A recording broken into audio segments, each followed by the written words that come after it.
documentation on it. We're going to see a lot of differences right away. You're going to see that the physics is heavier. So you're not going to have all the what people often refer to as floaty in Super Metroid. This is not floaty at all. All right, I'm ready At to the go. time. Okay, want me to count you down, or you want to just do it? You can count me down. Okay, three, two, one, go. If Tracie's quiet, I can fix that in a little bit. So series station is kind of unchanged. You immediately see him falling much faster.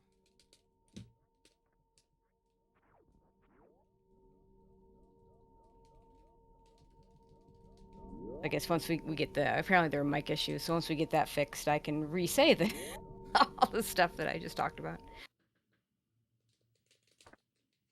Okay. Can you all hear me now? I'm going to turn you up.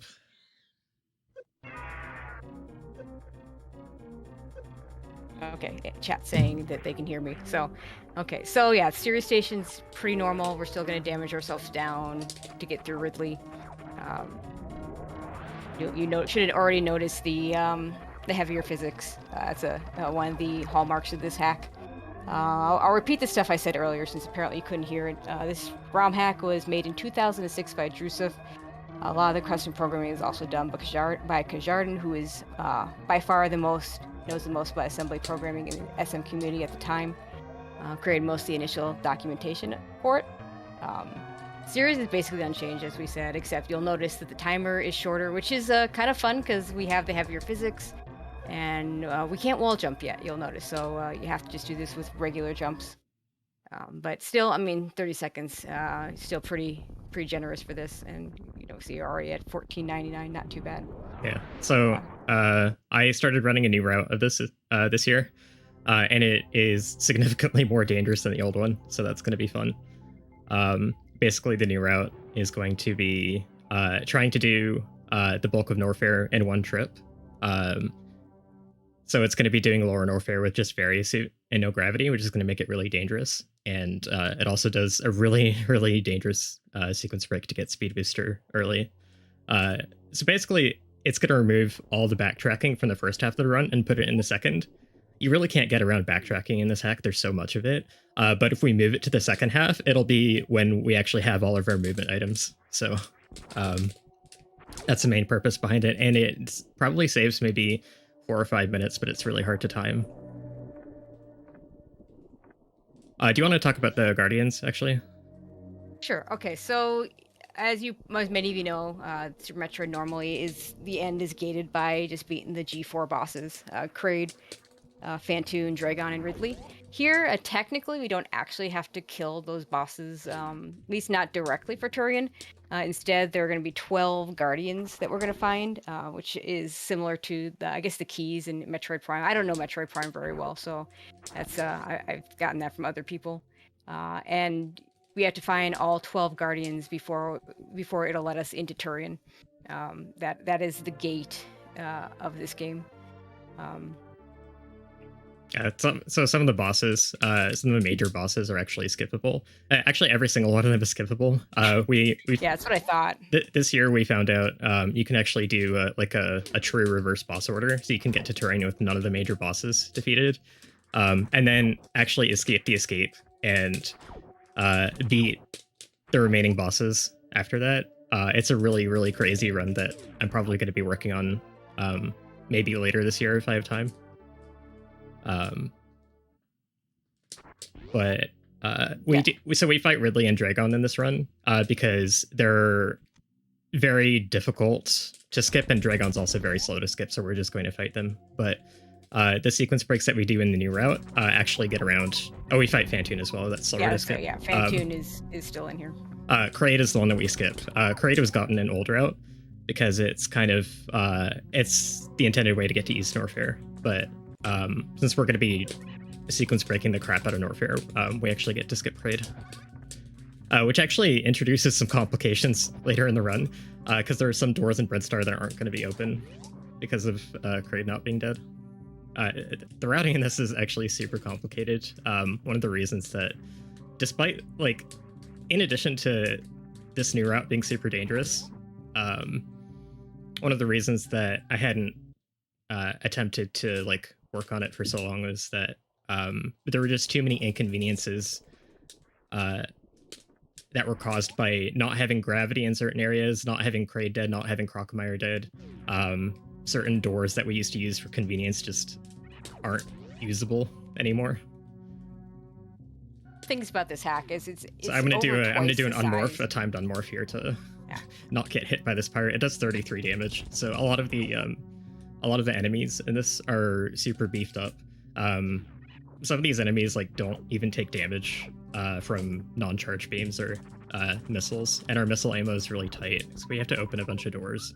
We also have to make sure that we actually have 5 missiles at each door that we need it for, because the farming options are pretty bad. This early in the run, it's not that different than what you would be playing in a casual.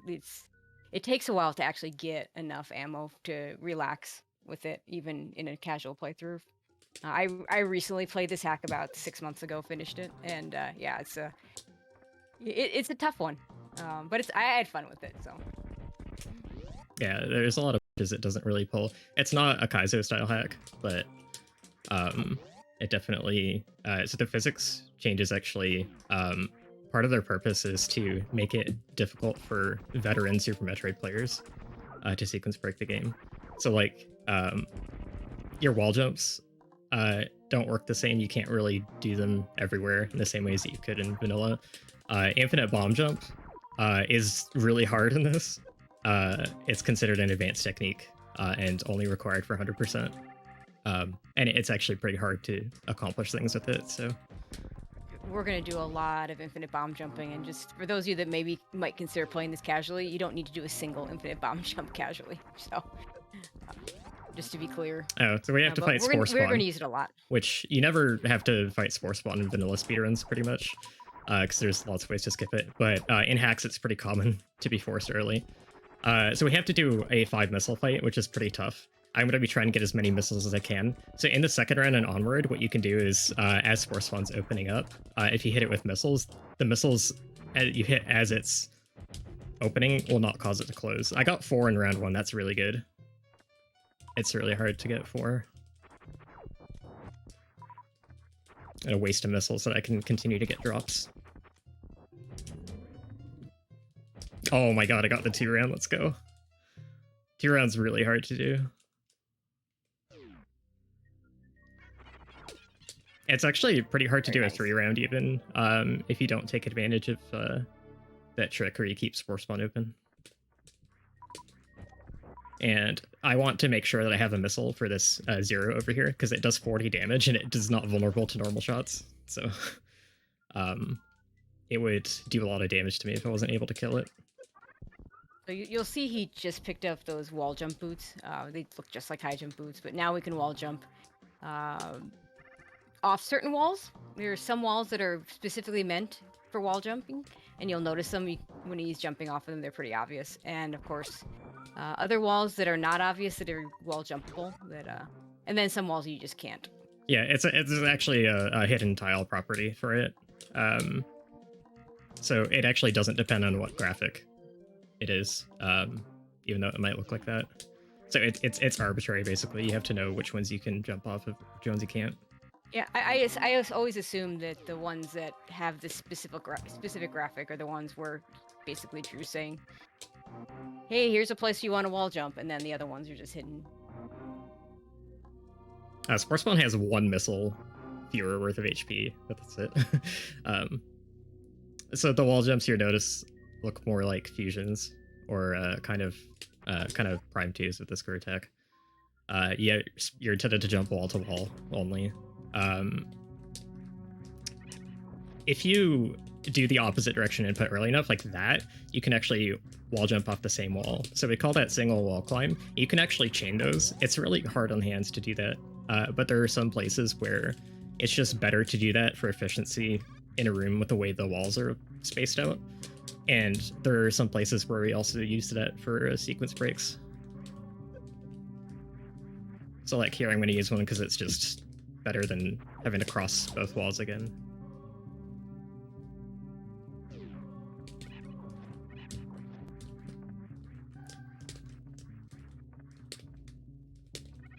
Okay, next up, we're going to make our way through criteria to get over to our favorite bomb chorizo.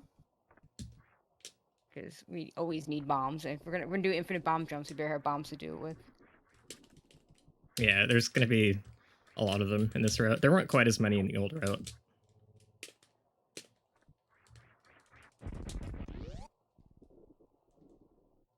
So I gotta farm my missiles back up here.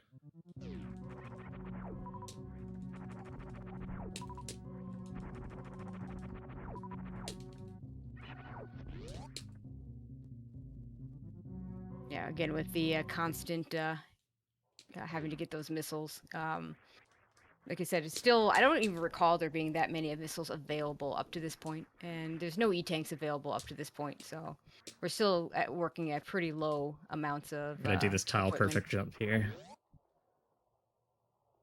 It's like not that hard, but we actually have to do that one during the escape when there's steam, and it's it's kind of a run killer there, potentially. Yeah, if you get it the first time, it just saves a nice loop around. Even at this point, it saves a loop around that you don't want to have to do.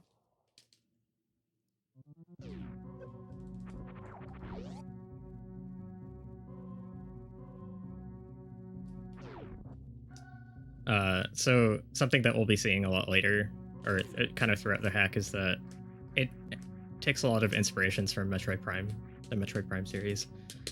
Once we get the bombs, there's going to be a 3-bomb counter on the screen, 3 green dots, and it's supposed to be the bomb counter for Metroid Prime. And it actually makes infinite bomb jumps harder because not only do you have to deal with the heavier physics restricting the timings at work, but you also have to do it so that you don't run out the bomb counter. So it actually puts a cap on one side of the window. So in this room, there's an unused beta enemy called a reflect. I have to shoot a missile at it to get the shutter to extend. It's a little puzzle there.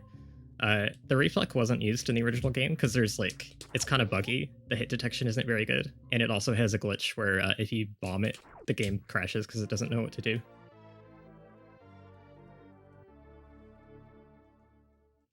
And we're gonna have a bomb chorizo fight, and in this hack, bomb chorizo is actually a verb.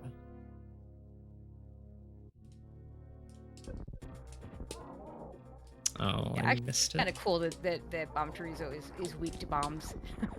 Like that, it feels like that just makes sense. Yeah, so the bosses in this, not every single boss has a weakness, but most of the bosses in this hack have a hidden weakness with a weapon that's kind of not normally used against enemies. Just some creative ways to kill some of them. They're not very obvious, so as a first-time player, you're probably not going to think of them. But on subsequent playthroughs, there's a lot of cool ways to take down the bosses. And I'm going to do a crouch respin jump here. It saves 3 seconds in that room. There's a lower platform you're supposed to jump off of. Yeah, crouch jumps, I mean, those of you that play SM will know that if you crouch before jumping, you can get a much higher jump. I feel like in this hack, it's even more significant of a higher jump here. So crouch jumping, very powerful in this. And then the respin is similar to what you'll see. I believe it's in both the Fusion and Zero Mission, where when you're falling, you can jump and you'll start a spin jump again. So allows for wall jumping and such. So I'm about to do the first infinite bomb jump. This one only saves 6 seconds of going around loop. It's not too major, but the timing for it is pretty hard. Yeah, casually, when you get to this point, the game kind of teaches you how to do very specific bomb jumping similar to what I believe is in Metroid Prime, to get past these. I know it baffled me for a bit because I never played Metroid Prime, so. Oh yeah, in the tunnels, a lot of the tunnels, you Yep. have to do a double bomb jump, Metroid Prime style, to get through. That's not very hard if you know the timing for that. The infinite bomb jump is much harder than that. Oh, absolutely. Even though I didn't make it look like it, I've had years of practice on this technique, so But like if you pick up, if you try to pick up Redesign and you try to do it, even like visually following along like with the video for the timing, it's really, there's a lot of things you actually have to pay attention to. You have to stay pretty on rhythm, or else you'll start to get out of sync. And the more out of sync that you get with the rhythm, the smaller the window actually is to continue it. So now we have our first E-tank. There's 3 E-tanks, 2 of which are repeated in the elevator to Lower Norfair, because one of the things that we're going to skip in this is going to be a rather infamous heated run that doesn't even get us Varia, it gets us Ice Beam that will help us get Varia in a casual playthrough. We're going to skip all that with some more very dangerous, very tricky bomb jumping that we'll see in a little bit. It's actually a bit unfortunate. Like, so this hack was very infamous, or very well known at the time it came out. It was it's still one of the most ambitious SM hacks out there, in terms of scope and custom stuff.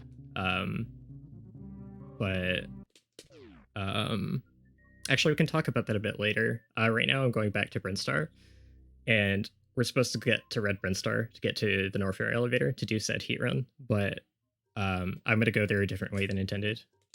So normally we're supposed to actually go back to Spore Spawn's room and get our first pack of supers from there.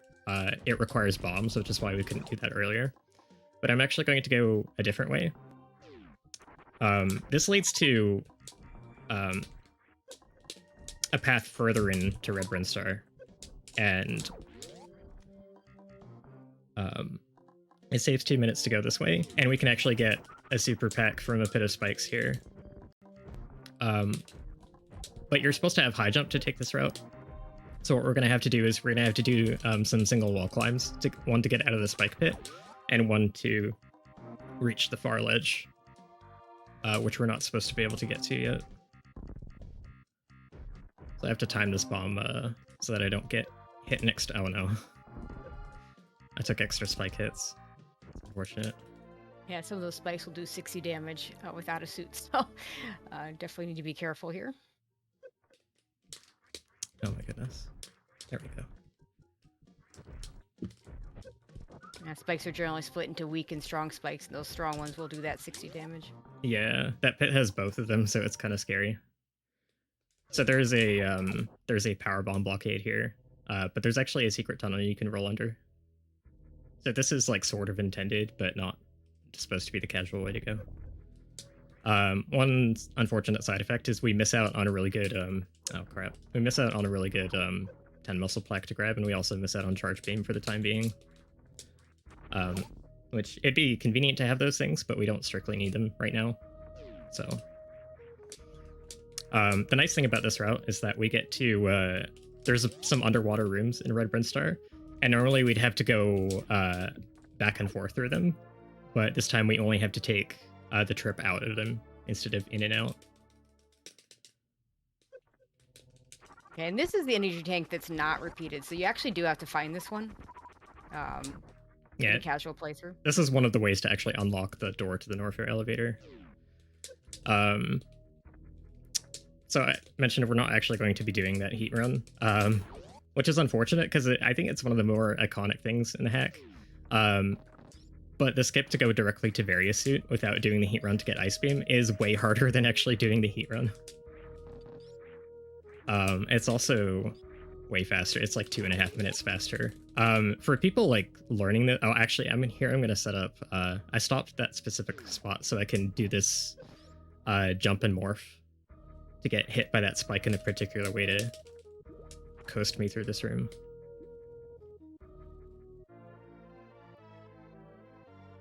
Okay, and so we're getting to the part where I'm going to do the skip for early Varia. So this is going to be, instead of freezing the Rippers with the Ice Beam from Norfair, I am going to have to do an infinite bomb jump out of a spike pit. Oh, that's... I'm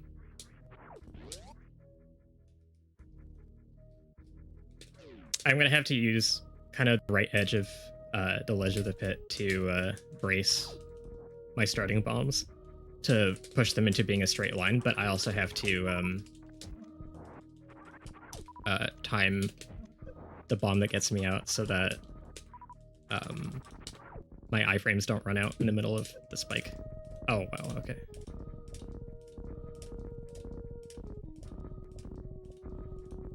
Okay, first try. Nice. So one thing I'll mention that we didn't talk about, that missile pack you just picked up was a 10-pack. There are 3 types of missile packs in these games in general. In the regular game, they're all the same, but it's the ones hidden in scenery are worth 10. The ones that are out in the open are only worth 2, so we're gonna try and avoid those. And then if it's in a chozo ball, it'll be worth 5. Okay, so now that we have Varia, we're gonna ignore ice for the time being. We're gonna go straight to get power bombs from Norfair. So you're supposed to get your first power bomb pack from Crocomire, but we actually can't kill Crocomire in this route because to get early speed booster, normally there's a lava lake in West Norfair where we're going to be that you're supposed to grapple across. But if you actually avoid killing Crocomire, the tide of the lava is higher, and the higher tide actually allows you to do an infinite bomb jump from within the lava. You still need power bombs on the other side of the lake, so you have to procure your power bombs from another source other than Crocomire to be able to get speed early. Otherwise, you have to do the intended route, which is really long, getting power bombs from West Norfair, going all the way to the end of East to get grapple, and then all the way back west to get speed. So to skip all of that backtrack, we want to get our power bombs without killing Crocomire. And the trip to get grapple, there's a reason it's called the Grapple Gauntlet. It's another one of those infamous parts of this run. It's a very, very difficult series of grapples. So to actually get the power bomb, there's a wave gate I have to go through, and we're not supposed to get wave beam until after speed booster. So the way that I'm going to be getting wave beam early so I can get that different power bomb is by doing an IBJ up the shaft that you're supposed to try spark. Actually, I have to do this twice. So there's a bomb block at the top of this, and I have to break it once I get up top, and then fall down, and then do the IBJ again.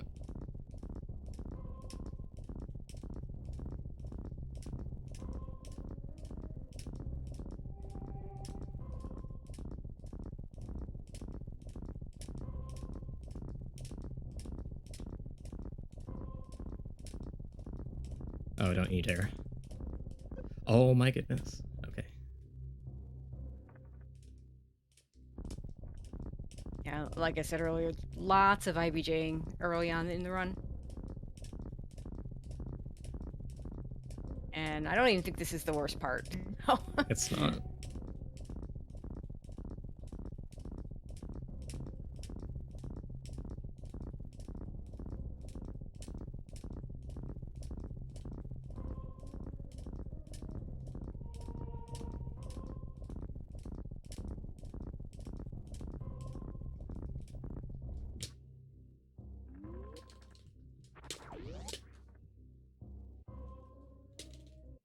Okay.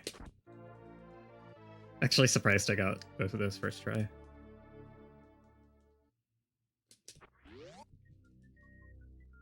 And that wave beam will let us get through the blue gates. Yeah. Actually, what's kind of funny is that the gate that we need to go through, normally you can't glitch a right side gate, but there's a way to do it with the beam shot if you're on raised ground, and you actually are in this case, which is pretty rare. But you need a thicker beam than your pea shooter to do it, and we don't have a thicker beam, so it's actually faster to just get wave beam, even though getting ice or getting charge would actually work to glitch this gate, but it's the fastest option is to get wave.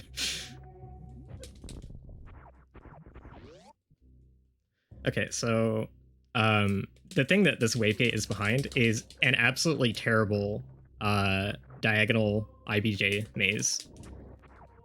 And basically, some parts of it, if you screw up, you get sent back to an earlier part of the maze. Some parts of it, if you screw up, you just die. So, and IBJing in a straight line upwards is already pretty awkward.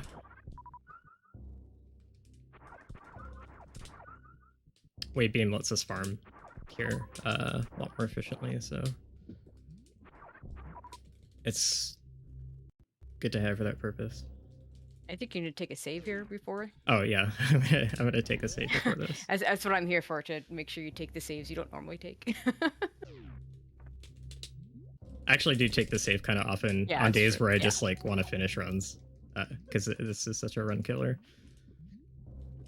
So this save is supposed to be like before Crocomire if we go to the left, but we're just gonna ignore Crocomire for the entire run, which is a shame because all the other PB packs only give you 1 and Croc gives you 3, so we're kind of gonna be on low PBs for the whole run.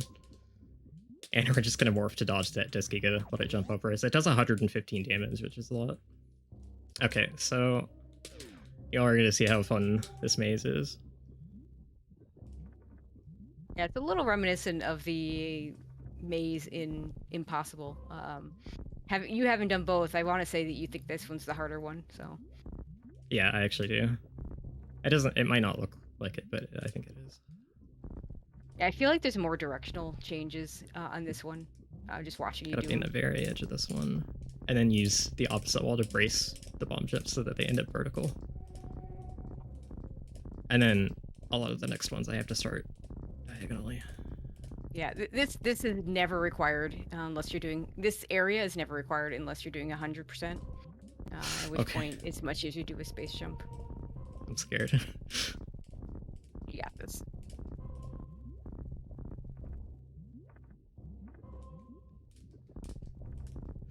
You can see how he starts it in one spot and then has to brace over to the other side. That sucks.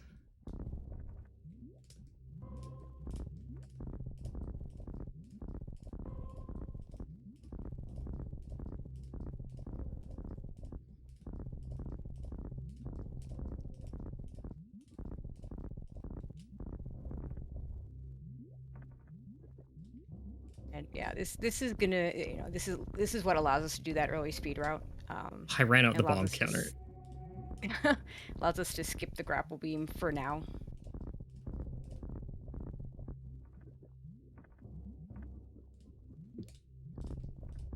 You can see why I wasn't sure for a long time if this route was actually faster.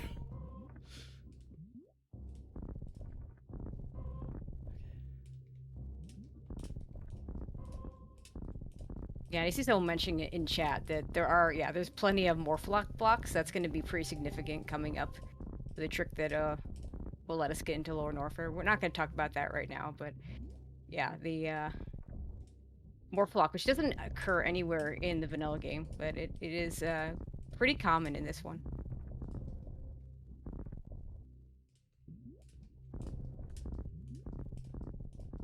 I hate the last one so much because it's the opposite direction from the other ones.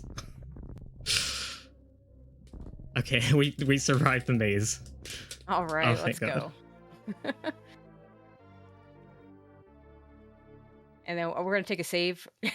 Yeah, thanks. I know you don't normally take a save, but yeah, I know. Yeah, this is a specific one I know you don't normally take, so.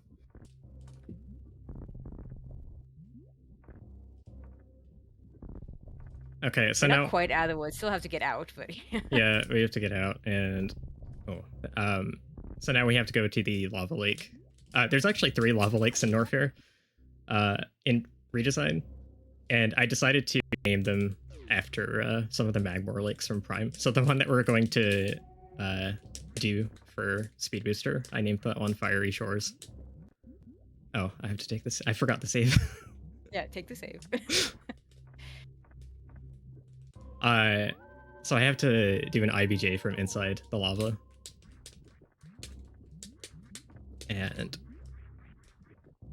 it's kind of funny that in the regular game you can't, as far as I know, you can't do an IBJ in lava. Yeah, you can't. The physics are different in this. You can IBJ in lava and acid, and you can actually IBJ and underwater as well. Yep. It's very, very slow. The challenge categories like low percent and RBO actually have required uses of it.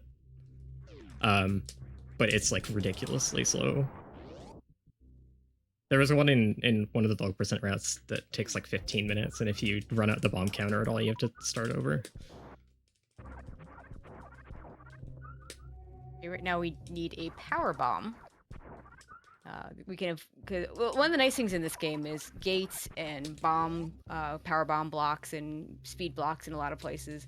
will stay gone once you bomb them out or speed booster them or whatever. This blockhead's kind of funny. You can actually, there's a path through it without using PB. But which is nice because we don't have that. We only need to get the one PB, and we only have one, so we'd have to backtrack if this wasn't the case. But okay, so in the next one coming up, we need it. So next room's the lava lake. There's two considerations I have to have in this, and one is I have to get the Namahe off camera so that it doesn't spit fireballs in my path, and the other is that I have to. I'll talk about it after I do it, actually. That tide's scary. Okay, so that tide, you kind of have to pay attention to the tide cycle. You have to make sure that your last bomb jump does not make you hit the tide before you've got enough horizontal momentum to cross. Because otherwise, if you hit the air too early, you just sink like a rock. You're supposed to have grapple beam to get across here and then come back and get your speed booster. It is possible in a normal run you can also get high jump, which also gives you spring ball before this, which nominally requires grapple, but we're gonna sequence break that with the speed booster.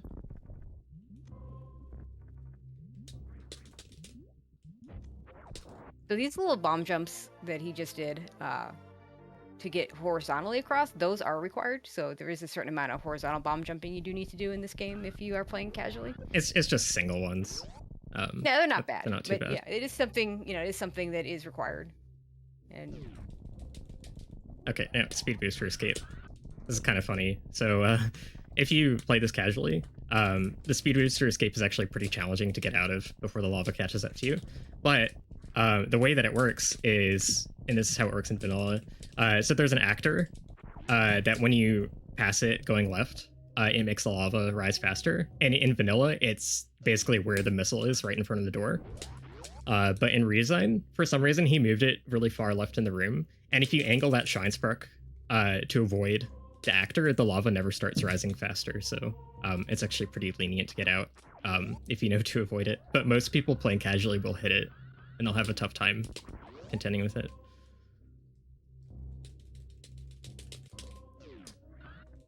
Oh, wow, really? I didn't open the door. Oops. This would have been a nice shortcut back through this room. It's Metamorphs annoying. These are speed blocks in the center of that room, so it would have been nice to take that shortcut.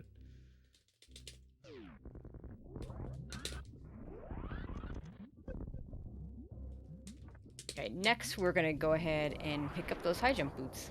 Yeah, so high jump is also a thing that's supposed to be after grapple, but high jump's very useful in this. It makes the physics a little less bad, sort of, and it also comes packaged with spring ball, kind of like Metroid Fusion. And the spring ball is actually, both high jump and spring ball are kind of needed to break out of or to break into Lorne Warfare. So we have to get that now, because the Lorne Warfare break-in spot is where grapple is, so we can't have grapple before this if we're going to keep the backtracking out of this. So we have to sequence break past grapple to get high jump. And what you're supposed to do is you're supposed to grapple up a room in Brinstar that has like ankle height water at a platform. And the issue with the ankle height water is you cannot start an IVJ midair in these physics. Unless you have frame perfect on morphs and remorphs that you could do constantly, like a task could do it. A task could get early high jump with just bomb jumps, but humans can't. So we actually have to do something else if we want to get high jump early. Oh, and also I get to do this gate glitch because I haven't actually come through this part of Brinstar yet. Come on. Really? Okay. That's a bit annoying.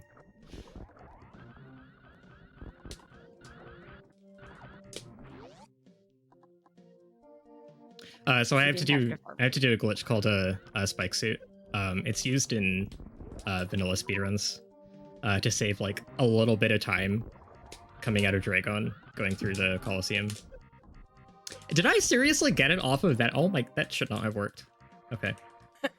Okay, so first try Spike Suit. It is actually a 2-frame unmorph into a frame perfect spark. So it's like a little bit harder than a standard frame perfect trick. And so what it does is it stores 1 free Shrine Spark that you get to use anywhere you want. It's basically as if the Shrine Spark timer was frozen. But what you have to be really careful of is you have to avoid doing any inputs that would cause a Shrine Spark to go off. So I have to be really careful to not lose it.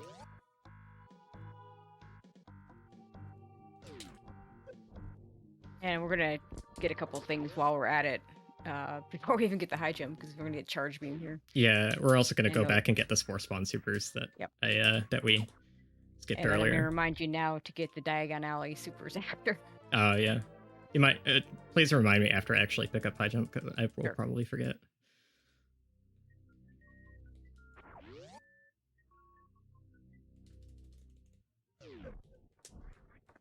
Uh-oh. Enemy hits can actually mess with your Shrine Spark. That you can make it go off by accident too. So, gotta be careful.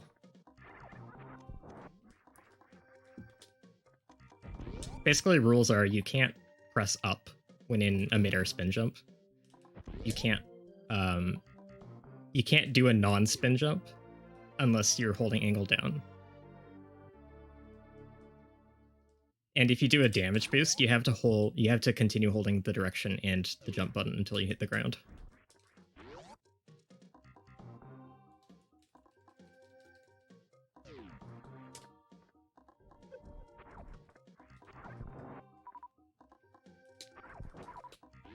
So I'm gonna sit here and farm some ammo and a power bomb. I'm gonna need later. Yeah, ammo is a big consideration in this, because we have all those purple doors that are coming up. They take 25 missiles or 5 supers or some combination thereof. They're just all over the place for bosses and a few other spots. Okay, I'm gonna try to do this sick super shot door into Mock Ball here. That it might make me blow the spark. Okay, I got it. Nice.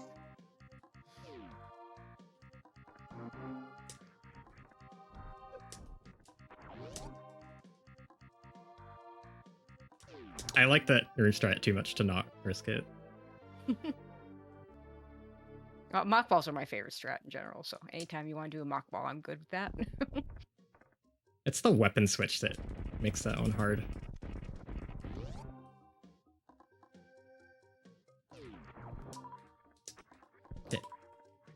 Okay, that damage boost is scary, but I think it saves too much time to not go for. That removes clunky without it. And we're gonna get high jump here with Spark. So if I had accidentally used that Shrine Spark at any point during that, I would have had to go all the way back to the room where I got it and try and do it again. And it is a 2-frame into 1-frame trick. So it might have taken me a while to get it again. All right, so Diagon Alley supers. Diagon Alley supers. So there's a 2 super pack here. The super packs come in 1s and 2s. So the 2s are really good. And also in this direction, I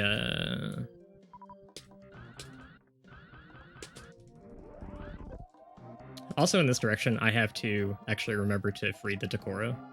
So there are remote gates in this. I think Tracie was explaining earlier. The blockades and the gates actually have flags that remember whether you hit them. So I actually have to open a gate that frees the Decora. Because I need the Decora to break through a wall to get me to a Guardian later.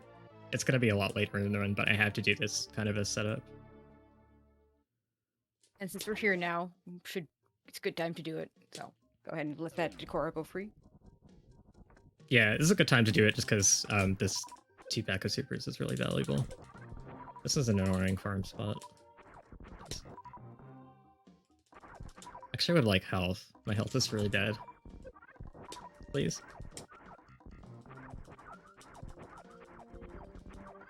Okay, alright, fine. I guess that's okay.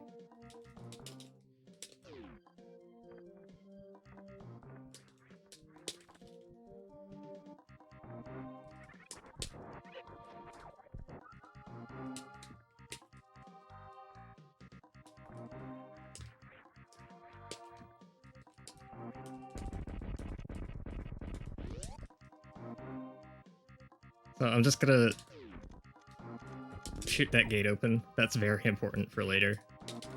And that's that. Now we can go back to Norfair.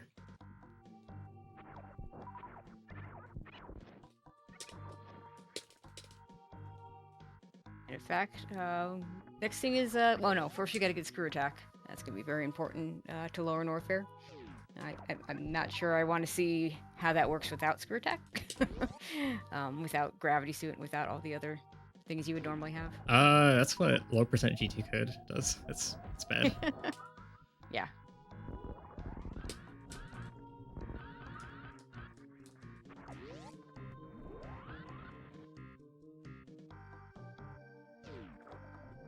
And then we'll finally go ahead and get that grapple beam.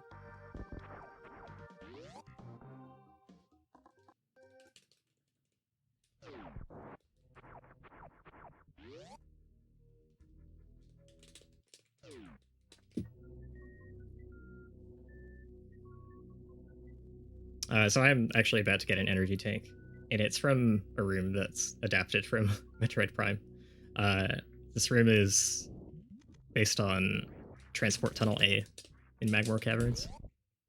So it's, if you're familiar with Prime any percent runs, it's the race tank.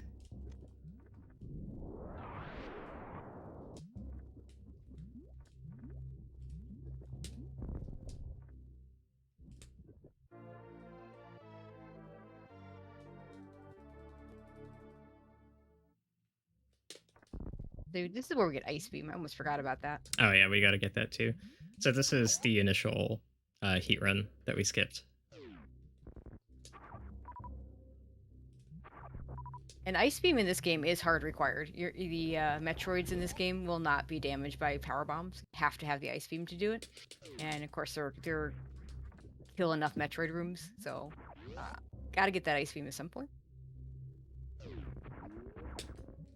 Yeah, I'm actually going to switch off it immediately, because the beams in this game were also designed like Prime.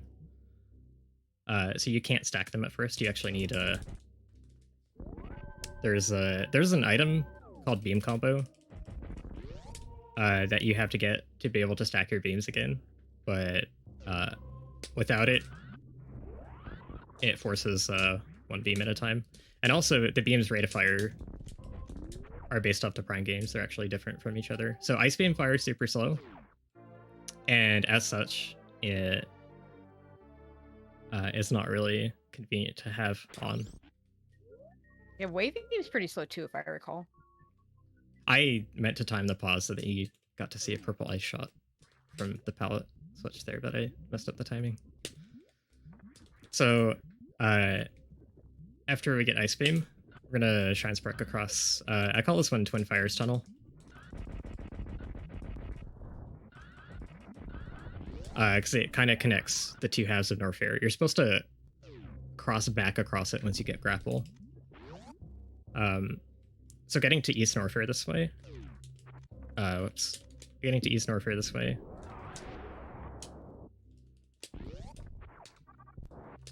Oh. Sorry. The way to get to East Norfair is supposed to be killing Kraid. And there's actually like a glass Meridia tube beyond Kraid that opens this area up. So this missile, I call this Bob Jr. There's a little spring ball strat I came up with to skip it. So normally you don't have spring ball here, and jumping over that missile is basically impossible with the item set you're supposed to have here. But it's not like literally impossible to get over it, so we call it Bob Jr., named after Bob the Missile Infusion, which is actually like completely blocking the way.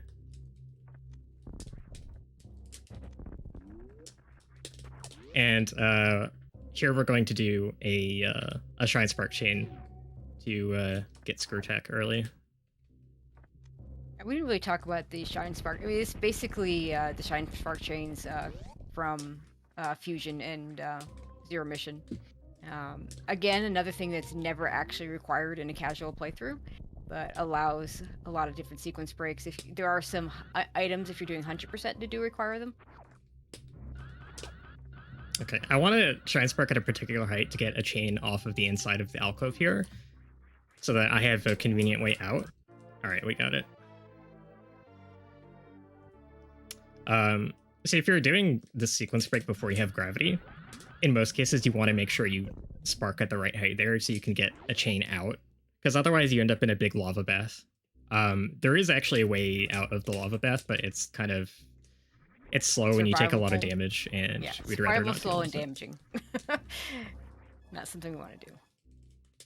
I like Kamaru mentioning the Yeet Beam. So Screw Attack, another thing that takes after the Prime series, since the Screw Attack's purpose in the Prime series is to cross large gaps, it launches you really far forward in Redesign, and it makes the movement really hard to control. So it isn't like on all the time.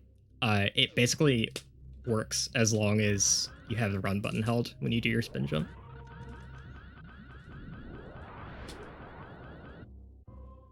So you have some control over like whether you're jumping really far or jumping not very far.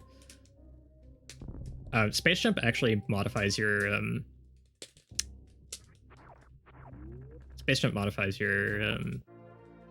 horizontal distance for jumps as well. So space jump kind of gives you a middle ground for it. But when you don't have space jump, your options are either do a non-screw attack jump and get nowhere, or do a screw attack jump and go flying across the room. So you have like a lot fewer options to work with. And here's our first guardian. First of many. It's not the one you would normally... I mean, you can get to this one first, potentially. It's a little bit difficult to get here. It is available from the escape from the grapple gauntlet. Yeah, so we're approaching... the grapple gauntlet is a section that you're supposed to do on the way out of getting grapple, which we're going to do shortly here. But since we're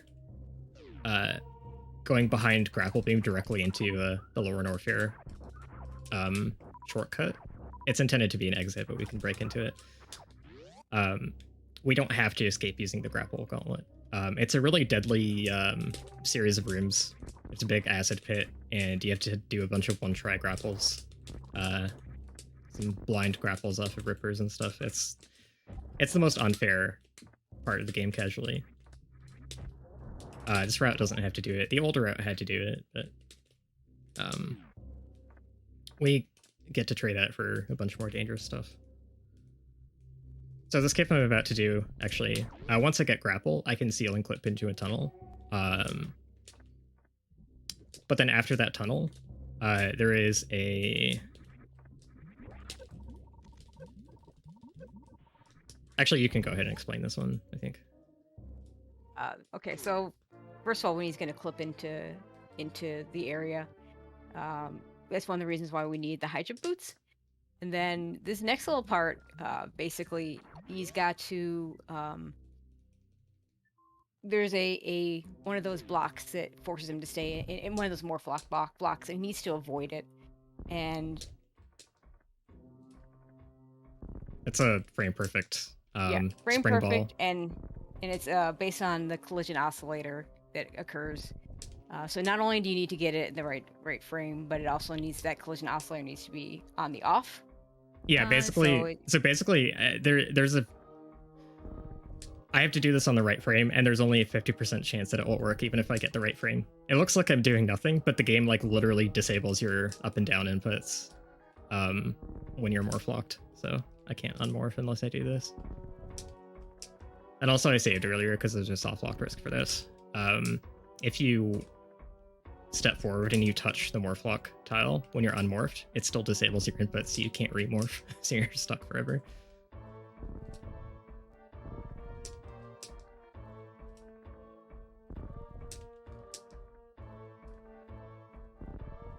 This is one of the dumbest parts of the run because it looks like I'm doing this for literally no reason.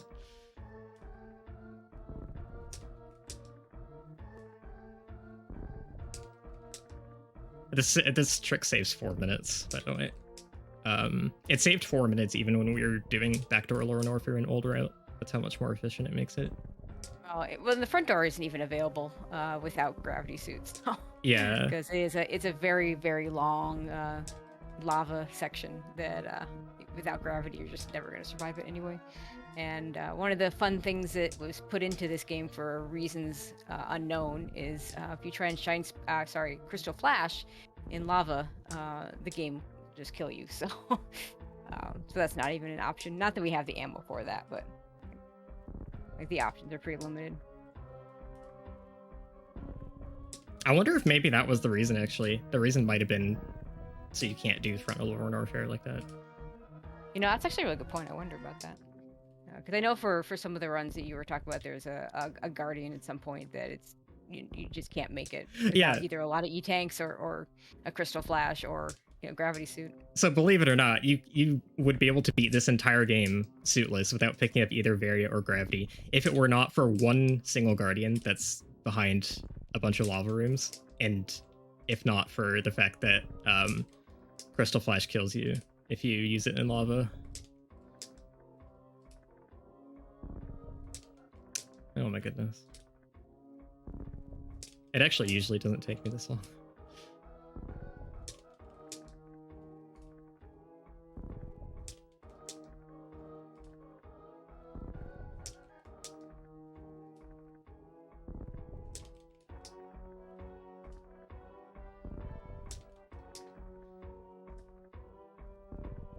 Throwing for content.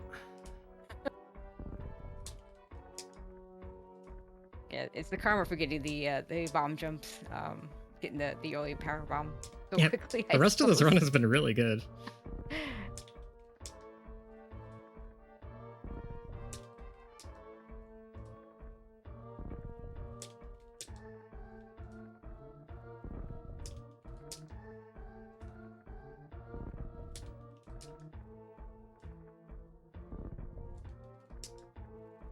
Please.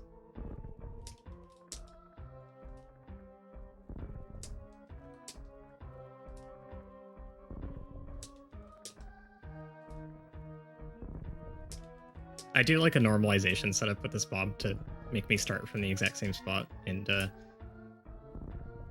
usually makes it more consistent for me personally to the point where I think it's worth it. Okay. Crap. Okay, now I have to not fall in the acid because the physics are terrible and it's really hard to get out of if you fall in. Yeah, I mean, the game really wants you to have gravity suit here, and really wants you to have space jump here too. So definitely a much more difficult section. And with the screw attack, much harder to control. So he's got to be very careful not to fall into that acid. Fortunately, there's a nice save room right here.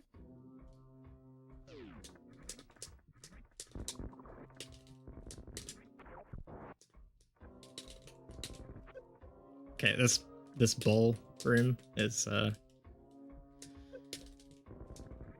kind of scary. They do a lot of damage. They only die to grapple or screw attack, and they can knock you off the caramel bridges. There's a few strats to avoid getting knocked off. You can either like let them hit you, or you can spring ball across, or you can just go super fast so that you're on the correct cycle. Yeah, and getting out is, we're gonna actually see the exit later. You'll see what it's like. It's a pain to get out if you have to redo that room. I don't want to have to do that.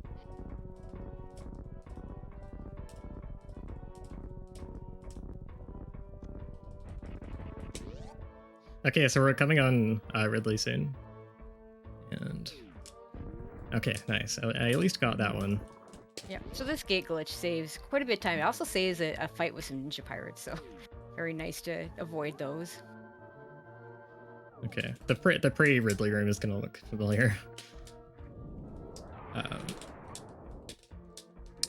So Ridley has kind of two significant weaknesses in this. One is actually charge beam. It takes a ton of damage, and since the special beam attacks are based on charge beam damage, I'm gonna be trying to. Uh-oh, that's really bad.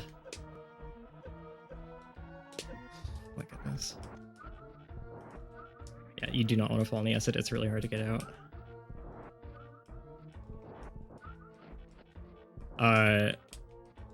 So kind of like you'll see in any percent or RBO, I guess. of vanilla. I'm gonna do try to land both of these X Factors on Ridley. It'll do a ton of damage. Its other weakness is actually pseudo screw attack. And to compensate for the fact that he takes 4,800 damage when you hit him with a pseudo, they tripled the damage that you take from his body.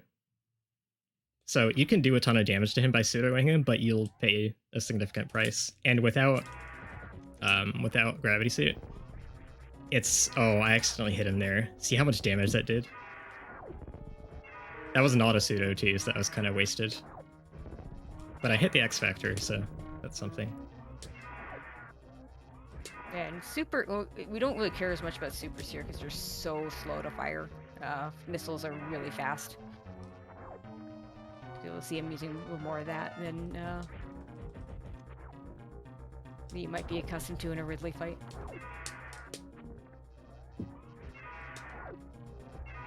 So I especially do not want him to hit me again. That would be pretty bad. Also, going to point out that there's no having plasma at this point, and not even in a casual playthrough. Plasma is locked behind either Ridley or Bomb Chorizo. I don't think we're sure GT. Which. Sorry, GT. Golden Chorizo. So even in casual playthrough, you're not having plasma for this fight.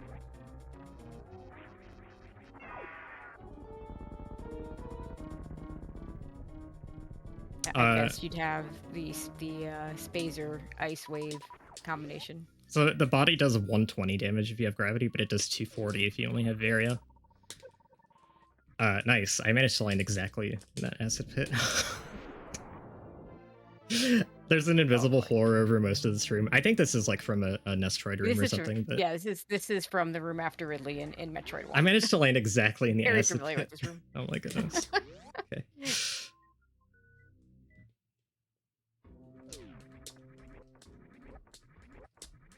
Okay, so this area is kind of set up like a boss rush. So you're locked in here, and you have to go beat Ridley to open this one locked door. And behind this door is Gold Chorizo. And then after you beat Gold Chorizo, you can leave. This room is set up in a pretty dangerous way. So there's, if you're familiar with vanilla speedruns, you probably know the cheese method, where you get him his back against a wall. And this room is supposed to be set up so that you can't do that, but if you do it carefully, you can get GT to only break these very 3 back blocks. This entire floor is supposed to be breakable, and this spike's supposed to be here to prevent you from doing the cheese strat. But if you get him to break exactly these 3 blocks, you can just stand on the very edge of the one next to it and not get hit by the spike.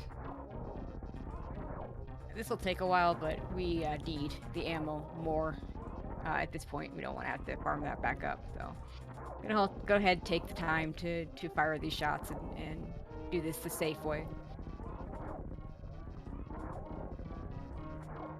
Yeah, we do need to keep health up too. There's a health refill I can take if it gets too bad, but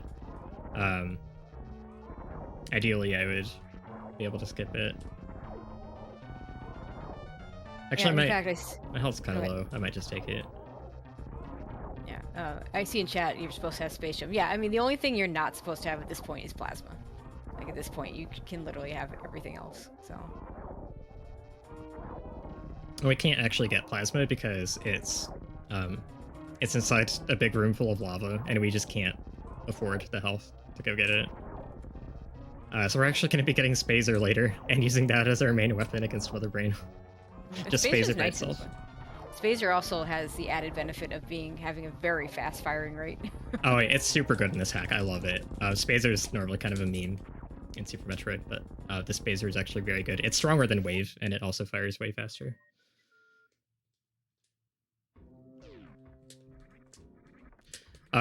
But the reason that we need to be down here, the reason that we killed Ridley and Gold Chorizo, is oh, actually, this is what happens if you fall in the bull room, the Cornwall Bridge. You have to get out via that. That's why you don't want to fall there. And those bowls will just continually respawn, so kill them, the next one's gonna come up. Yeah. And So try and ruin your day. I need to save because the room that we're going to cross to get out here, you're supposed to have space jump for this room, and it's very dangerous. If I miss any of these jumps, I die, basically.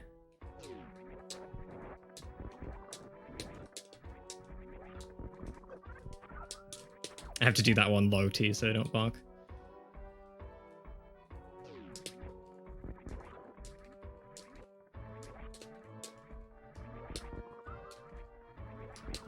Skirt attack control hasn't been too bad. Okay, so I said we're not going to be lava diving for plasma, but we came down here to kill Ridley and GT to get to unlock the doors to a Guardian, and we do have to lava dive to the Guardian. It's the entire point of being down here, so.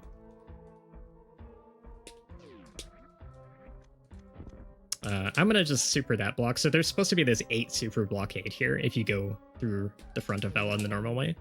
The very bottom one is the trigger to make them all disappear. So I'm just gonna shoot that one, reload the room, and now they're all gone. And normally you're shooting there's 4 on top and then 4 on the bottom, and you're shooting them in the opposite order. So since we hit the bottom one first in this case, we can exploit that. You actually also have to shoot them the normal way. You have to shoot them while Aname is firing at you. Yeah. I don't even think you have 8 supers right now. No, I don't. Okay, so here's the lava dive.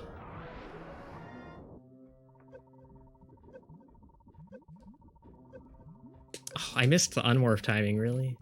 Dang it.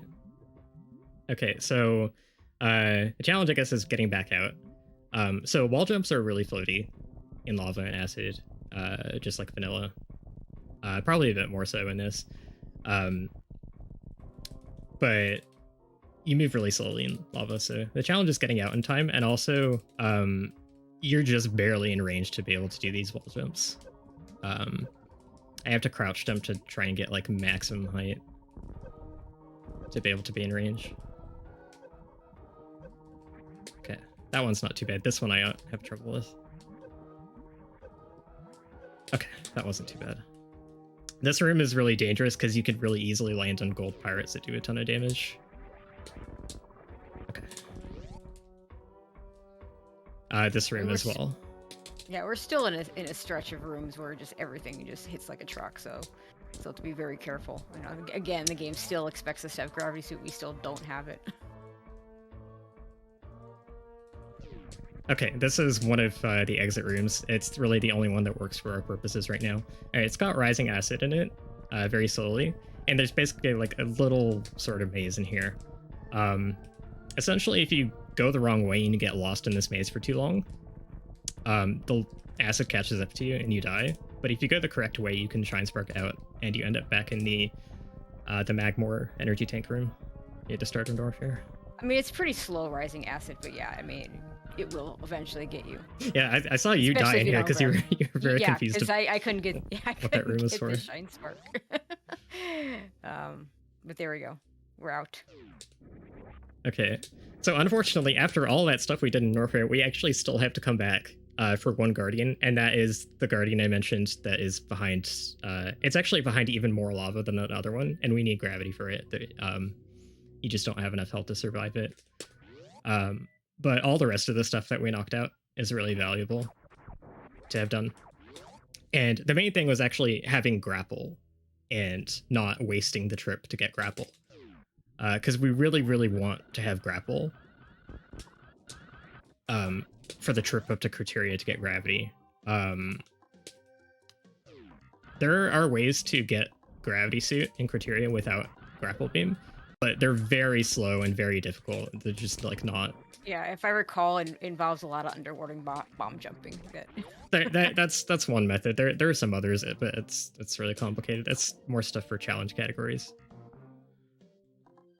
Yeah, the grapple beam is going to help us out in a few ways in the next section.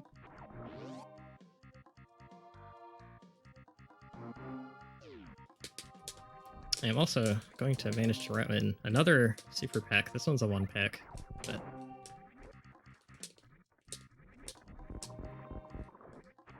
I also need a power bomb drop.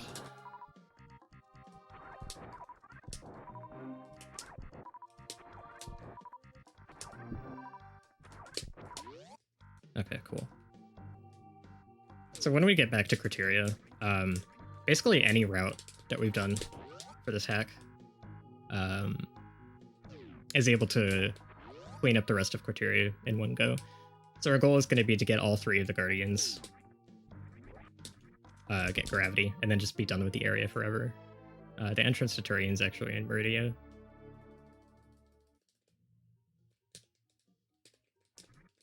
Criteria is a huge area in this. Like we only saw just literally the surface of it. We're gonna see a lot more of it. Every area, this is huge. Like, actually, just go Google a map if you don't, unless you like really care about spoilers. In which case, I'm not sure why you're watching it, but just go Google the map of Redesign and compare it to like vanilla Super Metroid.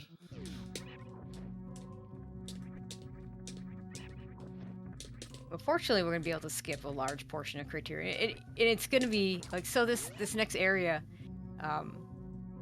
it feels like every hack, and I don't know if this is actually true, but it feels like every hack has some sort of obligatory suitless underwater section, usually possibly in Meridia. Spring ball we don't do struts. any. Let's Yeah, go. we don't do any of Meridia. Actually got it. We don't do any of Meridia suitless, but criteria has a lot of water in it, and in fact has more water in it now because, as it turns out, when we kill Ridley, the surface becomes flooded as well. Yeah, that's a really like interesting touch and detail, and there's like not really there's not really kind of a concrete reason to have done it. It's just a really cool detail. It's unfortunately one that gets in the way for this route. So which is why I have to charge this Shine Spark actually. I also have to get this Guardian here. This is normally the very first one that you're supposed to see, because this is right next to the ship. But I want to keep the Shine Spark charged while I'm trying to get this Guardian, because in the landing site it's actually flooded, and I have to use the Shine Spark to be able to get back to my ship without the gravity suit. The game just expects me to have gravity suit by the time I kill Ridley, so the fact that criteria is flooded is a major inconvenience.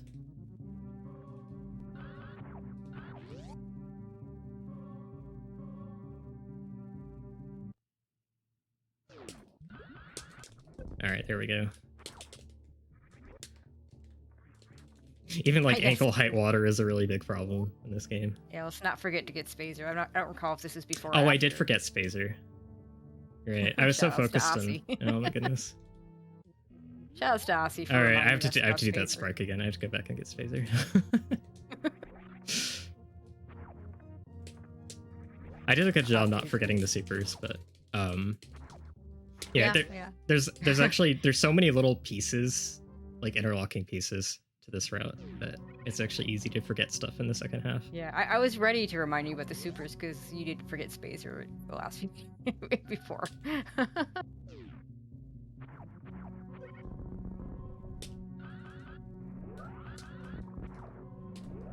It's because I was thinking about the fact that I had to explain it, so that's my excuse. I actually even like specifically pre-opened this door so that I could spark through it easier, and then now it's not pre-opened, so I failed it.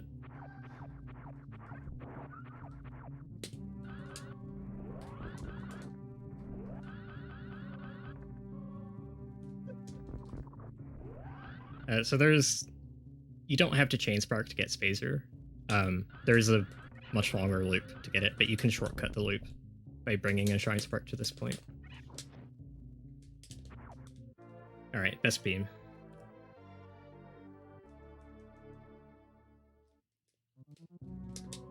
There we go. So now I have to do the Shine Spark to get back to my ship again. Alright, it's fine, we get to see it twice.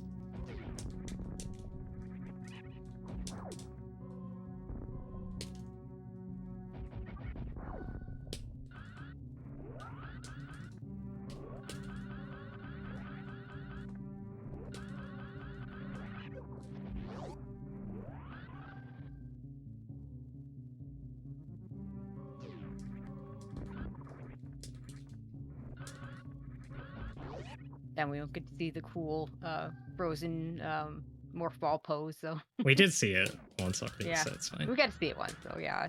I really like it when that lands right on the right frame there. It's just too bad that I kind of undid the work that was done by doing that, so... Oh well. That's not too bad of a mistake to make. There's a lot of things that I could have forgotten in the route that would have made it a lot worse. I forgot Ice Beam once. That could be a problem.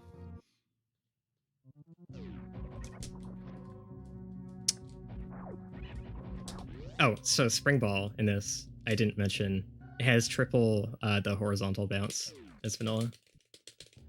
Spring Balls are really nice in this hack. It's so good. So there is a guardian in the sky in this courtyard here that, because it's flooded, I can't do the Shrine Spark setup that I normally do from the bottom ground floor, so I have to do a different one from up here. Now, in a casual playthrough, you can just space jump and screw attack into this one, but that would be a lot of backtracking after. That's annoying. Can I be a lot of backtracking? Charge off this? I can. Okay.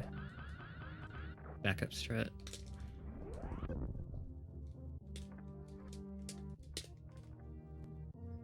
Also, another thing we should note at some point, note it now, you cannot short charge this hack. You can stutter, so if you can shorten your charges with the stutter, but you can't do the traditional short charging that you'll see in the regular game. Yeah, it takes away a lot of the sequence breaks that might be potentially doable if that were the case. Oh, I missed the underwater mockball. That sucks.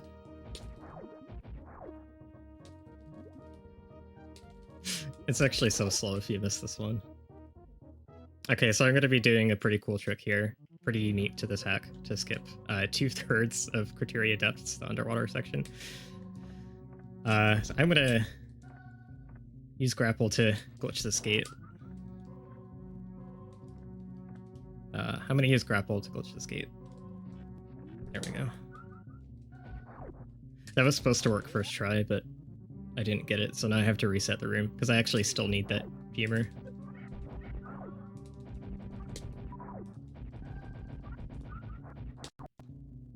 Yeah, basically when he grapples, the enemy there, it moves him back into the gate, and once Samus is in the gate has to open.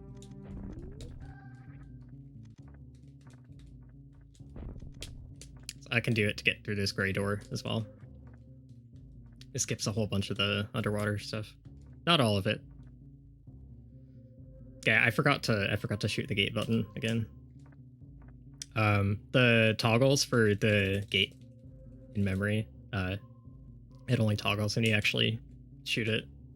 So I should have done that. I should have opened the gate or I should have closed the gate on myself to make the game think it was supposed to be open.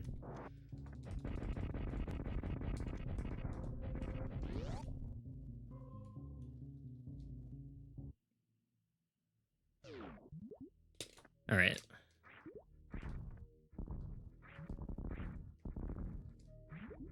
So we got to skip 2 sets of underwater ninja pirate fights.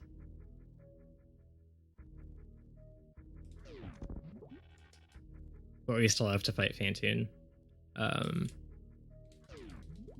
And the next room, the legend, the very next room, is actually the reason that skipping grapple is such a pain for this. So that's why, like for anything, any percent, we're going to really want to have grapple at this point. I wanted to experiment with like really early gravity routes, but it just wasn't in the cards. All right, so this is the replacement area for the wrecked ship. This is called the Lost Caverns. So there's graphical hints. It's basically a Lost Woods style maze. There's graphical hints with the way the stalagmites are laid out, or the way they appear, to tell you which way to go. We can actually break the logic of the... Oh, I messed it up. You can actually break the logic of the teleporters in one part by running back and forth at the mouth of it. Did I mess it up again? Oh, okay, no, we're good. We're good. So it saves 1 second to break the teleporters that way, but it's still pretty neat. We've got a Fantoon fight. which is actually going to be easier in this. So vanilla runs have to use the Doppler technique to stun lock him, but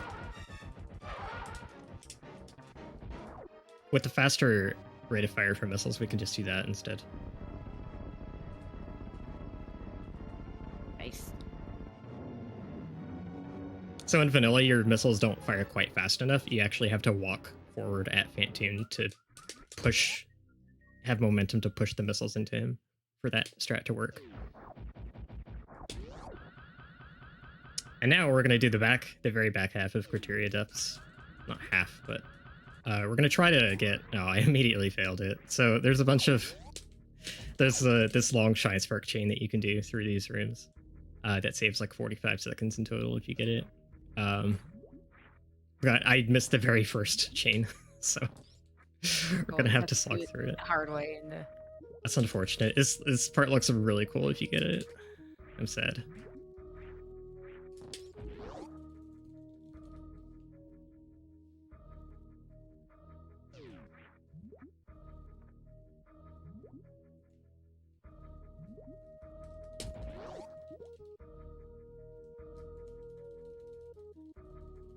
Oh.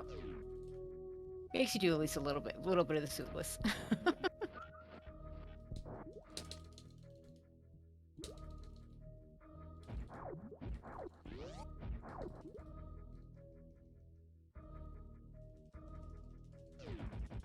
I actually need a super, though, to open the door here, so maybe it was a good thing I didn't get it.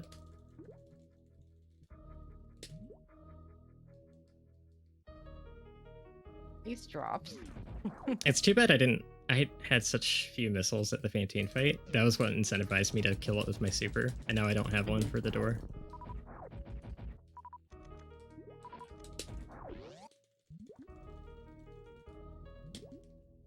The Kagos are really inconsistent with dropping supers, too.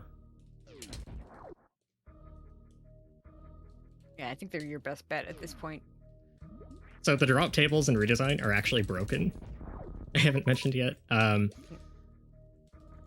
But so when Drew changed the drop rates for enemies, he made the totals for the drop rates of different stuff add up to more than 255, which breaks the logic of like the drop priority.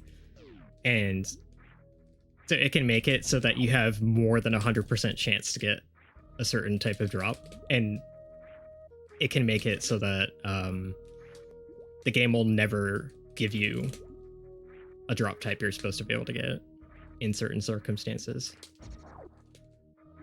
Because like if there's a more than 100% chance for one type of drop, it pushes the chances for all the other ones off the table.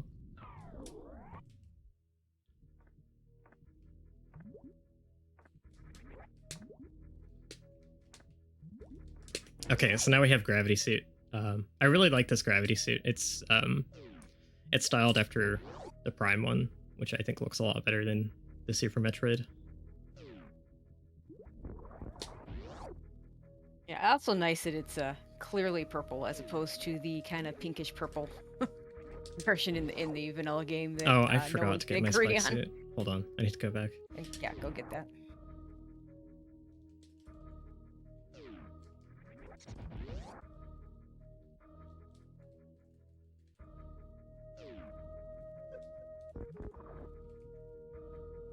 Okay, so I'm going to do another spike suit here. This one saves 90 seconds if you get it first try.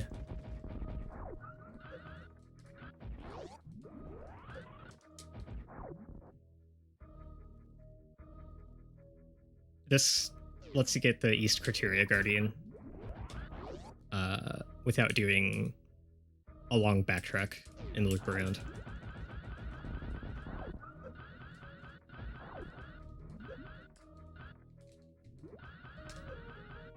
Oh, that was the bad frame. I haven't explained the bad frame yet, but the way that Spike Suit works is you have to spark on the absolute last frame of the Spike knockback. And if you spark on the frame before, then your spark goes off instantly and doesn't actually store it. it's also only possible to get the bad frame if you got the first unmorph frame out of the 2 possible unmorph frames. And that's another bad frame. So it's actually, like, technically harder to get a bad frame spark than it is to do it correctly. Which gets frustrating when you get bad framed like 3 times in a row.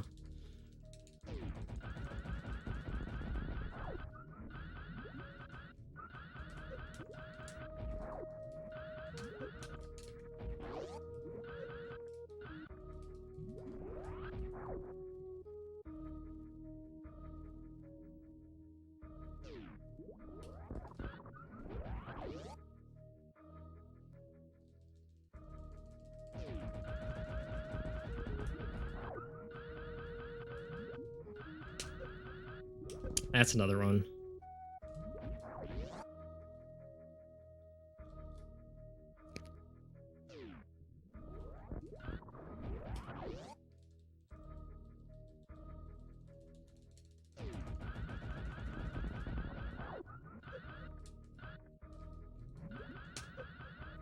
There's a 4th one. Oh my god. Oh boy.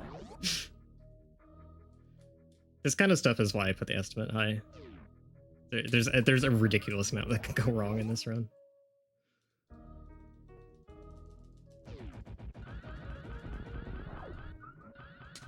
Although actually this spike suit isn't strictly necessary, but in terms of time save, it's still always worth it to go for it.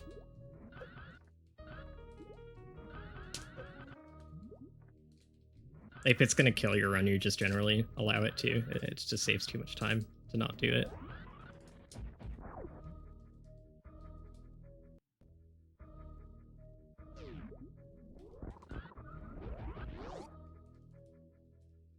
I got the high jump on the first try.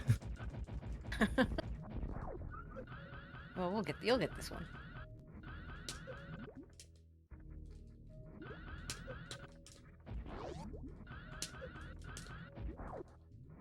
Maybe it's good though, because I had made that one look too easy.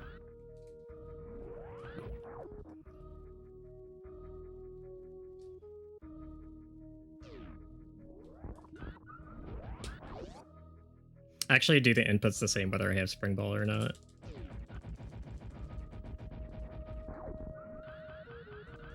So for me, that's not as much of a issue. Yeah, I assume that just comes back to the if you have spring ball on, you can't jump to get out to unmorph. Yeah, you can do a jump input to unmorph if you don't have spring ball on.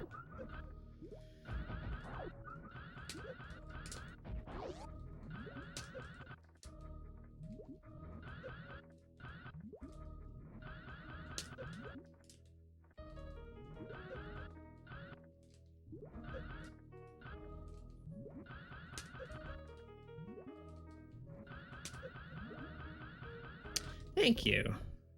All right. Yay. Let's try not to lose it.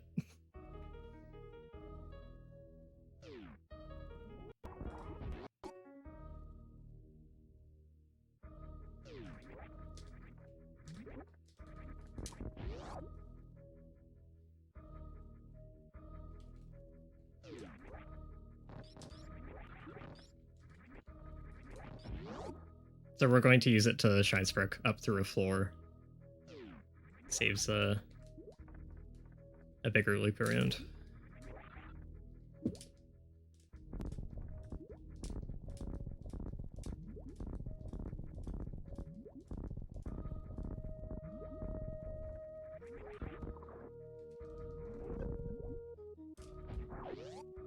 That exact block that I spark through is actually the one that triggers that speed floor to go away.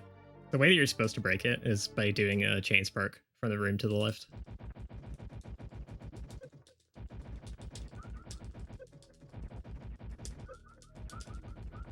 And this cargo takes a ton of hits.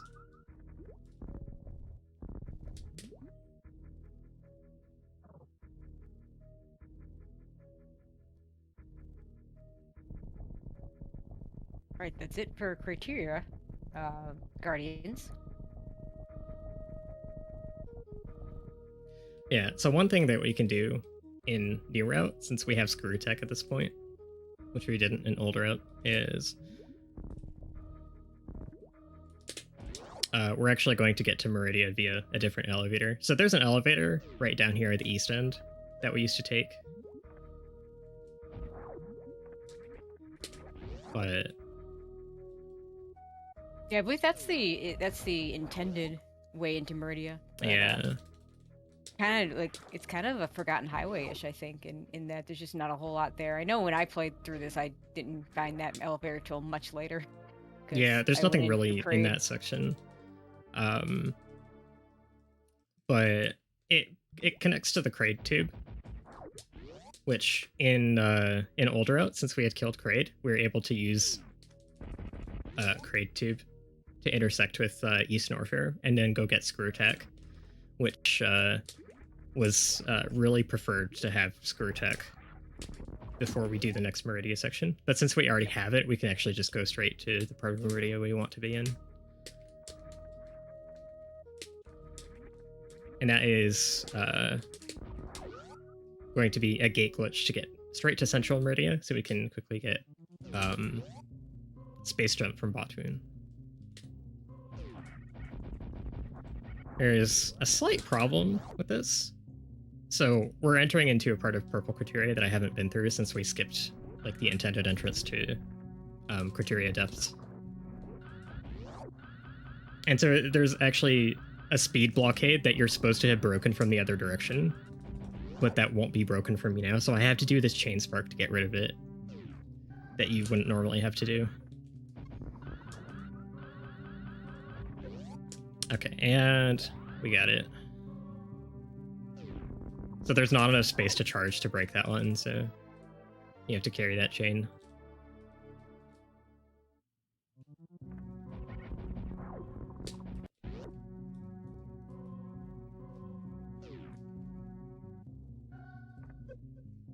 And of course we don't strictly need space jump for this, but I think it made a lot of the routing easier.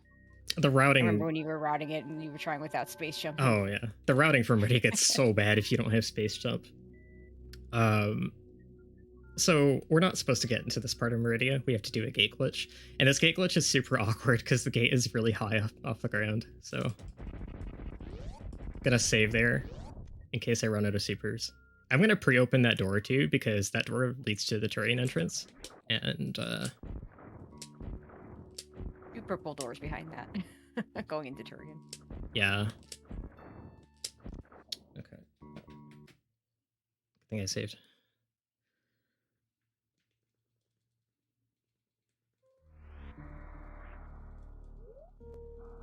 It's faster to reset than to farm, so it's a good place to save there. Yeah. That's also a run killer. There's just like no good places to farm here. I gotta pre-open this Turian door every time. We really want to be able to have as much of our ammo left as possible when we're getting into Turian. So I actually want to open this door now, so I don't have to deal with it later. Those 5 missiles actually do make a difference a lot of the time. Now that I think about it, this gate glitch you're doing here kind of reminds me a little bit of the GT Classic gate glitch in vanilla. Oh, because it's like right next to an elevator. It's right next to an elevator, right next to a save. Run killer, because there's no other way to get around it. Yeah.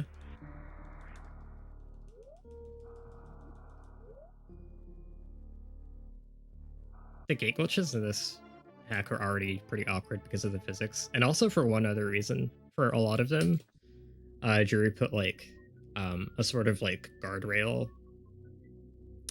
just under the ceiling of it, so you have less space.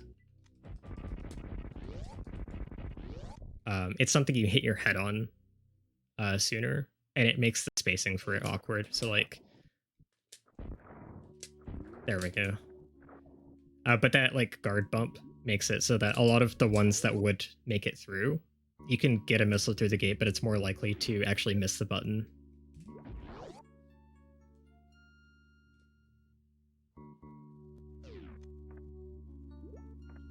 Okay, so we used to actually have to glitch these red gates from the other direction. But at least with this route, we don't have to deal with that.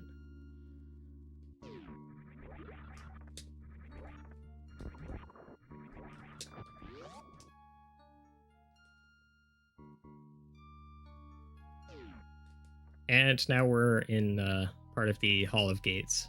So for the very last guardian in the game, we have to hit all 4 of these gate switches. 2 of these are in the top half of the room, and 2 of these are in the bottom. So while we're passing through the top, we have to bomb those switches out. Yeah, this set of gates to get this one guardian is really interesting. The way, like this one and the one in Brinstar have all these complicated things you have to do for them, and the others are you know, either just open from boss kills or just, you know, you're able to just get to them. Yeah, I laid a power bomb in the right half of the maze, so it would actually break some of the blocks in the left half for me.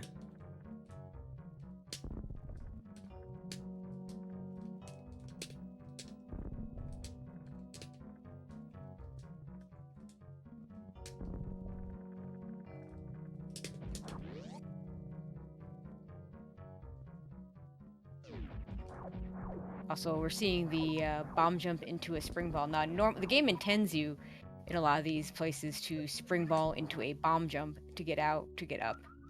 But it also works a little bit better to bomb jump first and spring ball at the top to get the height you need.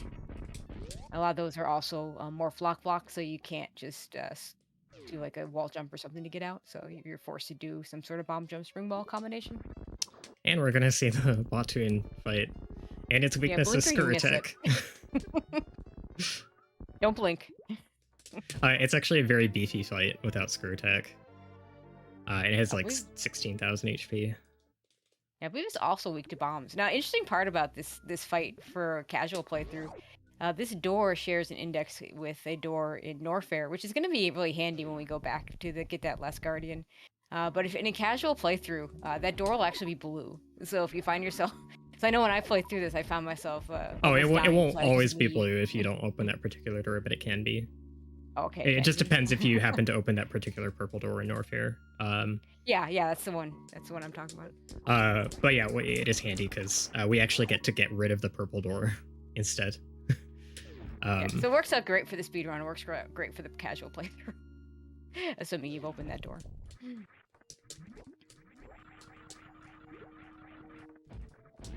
Okay, so now that we have space jump, we can go to Dragon. There's a giant sandfall that you kind of need either space jump or screw attack to get up it. But having both just makes the routing way better. It's fast to grab space jump, so it's best to just pick it up.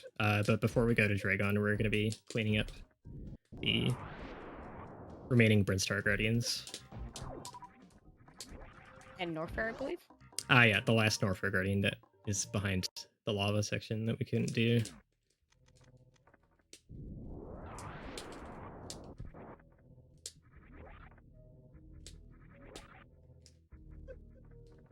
Really annoying how I keep landing in that little ledge.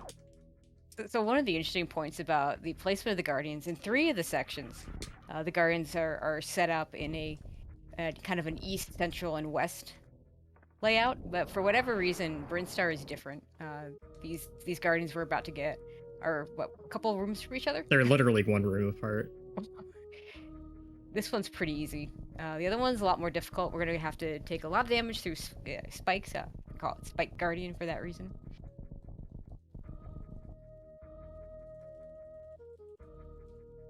The Spike Guardian is also put in a way that's like, it's up high on a ledge that you're kind of not supposed to be able to reach without gravity, but there's like a hidden tunnel that can get you there, but it's kind of a trap because like it's so enticing because you really want to see what secret is hidden in that area, but it's something that you really don't want to do without gravity because the spikes are so damaging.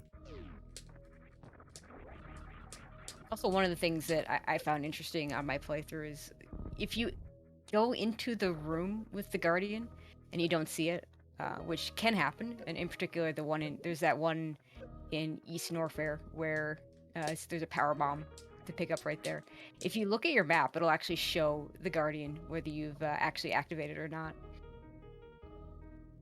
Yeah. So that helps a little bit to finding some of these. So they're like map icons in the vanilla game for like if you find a recharge station or a missile station or a map station, it has like a little tile, like an M or like the orb for the recharge station that it puts on the map.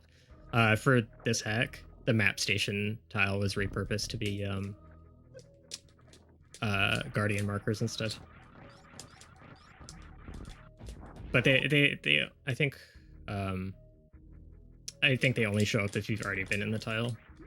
Yeah, you have to have been in the room.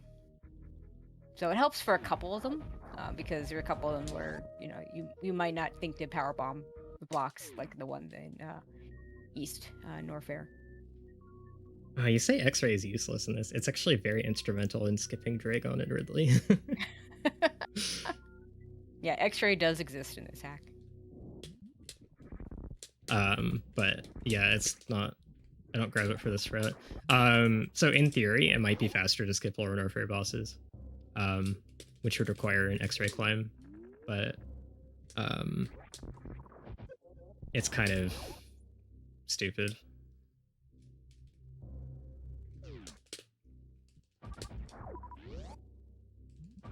It's one of those things that's like,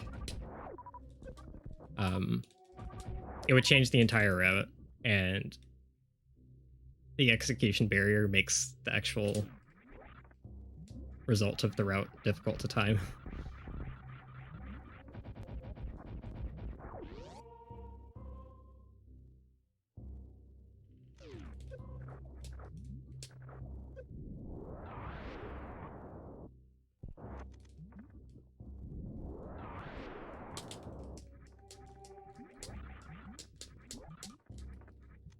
Which is actually the reason I didn't do this particular route for a long time, because this route is so much harder than the old one that it was hard to time whether it was even faster reliably.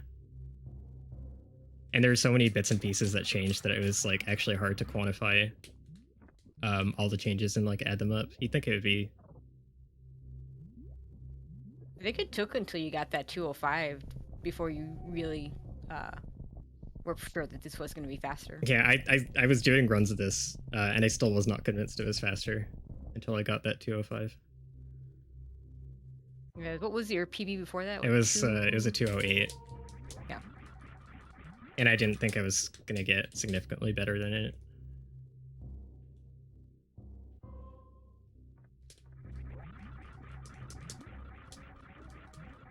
So that is the Guardian that prevents this game from being completed completely suitless. Unfortunate. You can do, actually, there are ways to do literally everything else in the game. It's pretty insane. How did I not get that Shine Spark?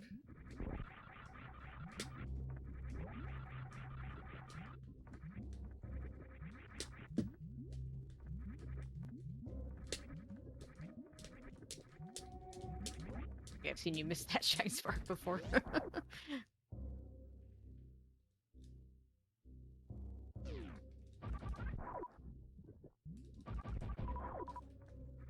Okay, one more Brinstar Guardian. So this door that I'm opening right now is the one that's normally purple, but if you open the door in Bot Tune's room, it gets rid of it. It's really convenient since we use this as a shortcut to get back to Brinstar. Yeah, being able to save the purple door ammo. Super nice.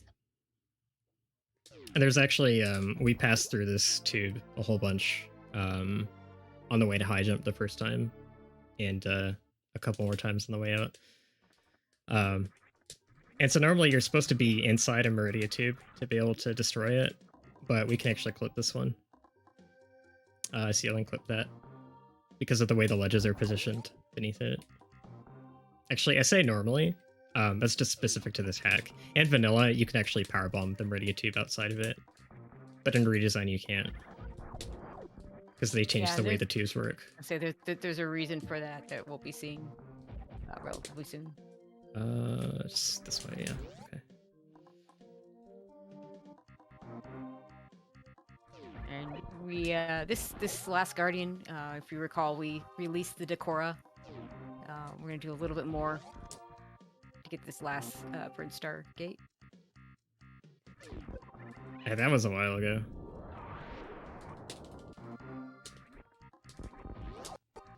Yeah, like I said, it's just really interesting to have these two, this one and the last Meridian one that we kind of started. Just super complicated, and then a lot of the other ones are, just you just gotta find them. Oh, so that power bomb that I passed through, this secret passage behind it is where the Guardian is. It's almost impossible to skip that power bomb. There was a way that ED found really recently, but it still actually like is not really viable for the low percent route. So part of the low percent route actually revolves around the fact that you can't really avoid that power bomb. It's really janky.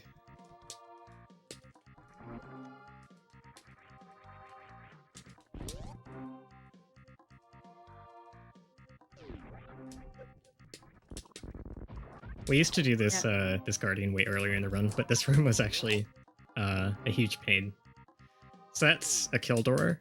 You have to kill 6 enemies, and there's 3 side hoppers in there. So before we had screw attack for this room, it was a big pain to deal with the side hoppers.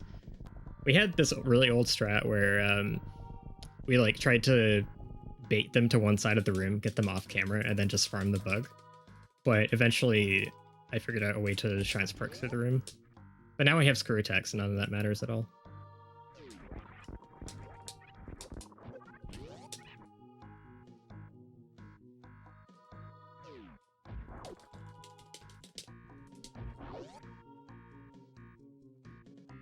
Okay, so now that's it for the Brinstar gate.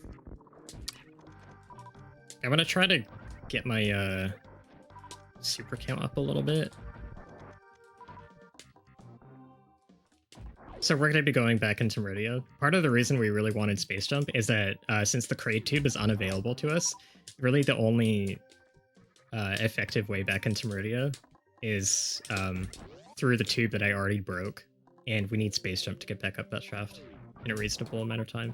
So, but the reason I want all these supers right now is the fastest way to get to Dragon is by doing a really dumb gate glitch. And it's like super punishing to miss it. There's a 1 try spike suit I'm gonna do to try and skip that actually. No, okay. It was worth a shot. I figured out recently that spike suit costs 15 seconds to attempt once. The problem with reattempting it is that you have to reload the room.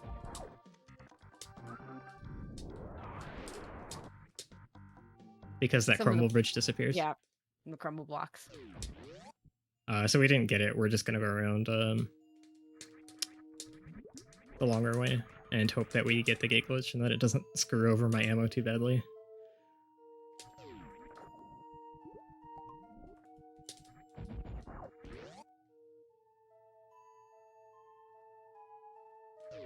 Oh, Bup rated. Thanks, Bup.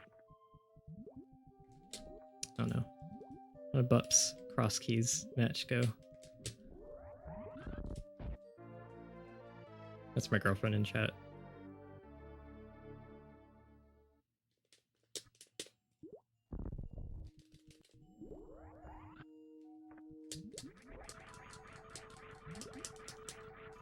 Oh, nice, buddy. Nice.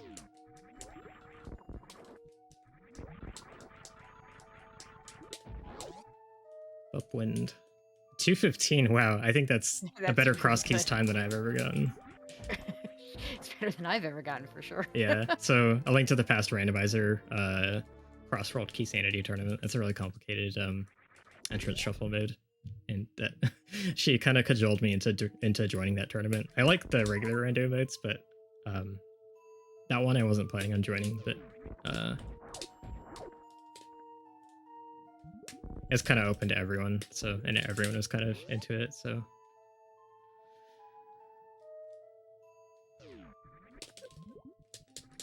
So cool that she got her first win. Okay, so this gate glitch saves like two or 3 minutes. Having to go around an even longer way. Yeah, there's a lot of Okay. these gates. I'm so There's a lot of glad I these got gates. that. Oh, You can lose like 5 minutes if you don't get that because the ammo here is just so terrible to farm back up. yeah, and there's a lot of backtracking that you're expected to do with these gates that is pretty punishing if in a speedrun setting. So I was trying to get a spike suit to spark up the sandfall to get to Dragon instead of going that long way. But I calculated it's really only worth trying once. Because it only saves 45 seconds if you get it first try. But the fact that I didn't use all my ammo is really good. So you saw him jumping back and forth in that sandfall. You can't really space jump properly in most of the sandfall, and the game does not expect you to have screw attack there to get that extra momentum going across. So normally what you're supposed to do with just the space jump is re-space jump at the right spot. It's pretty tricky in a casual playthrough. It is possible once you get space jump to go get screw attack and make it easier. Because once you have space jump, you can go down there. But most people probably wouldn't think to check that area out. Usually you're in Meridia, you're trying to finish this out. All right. And So, Dragon fight. Yeah, what do you think? Yeah, I could say Dragon's weakness. Not entirely sure why bombs here. They're kind of difficult to land. If you don't know what you're doing. Actually, they're kind of easy to land in the swoop phase or the goo phase, but. So each bomb actually does the same amount of damage as a charged plasma shot. And in old route we had plasma, so we didn't really have to worry about the strat too much. But now that we don't get to get plasma, bomb strat's relevant again. I want to say you even did microwave on Dragon and like Hundo, because like you had to actually pick up X-ray. Yeah, we did. Dragon died really fast in Hundo. It was great.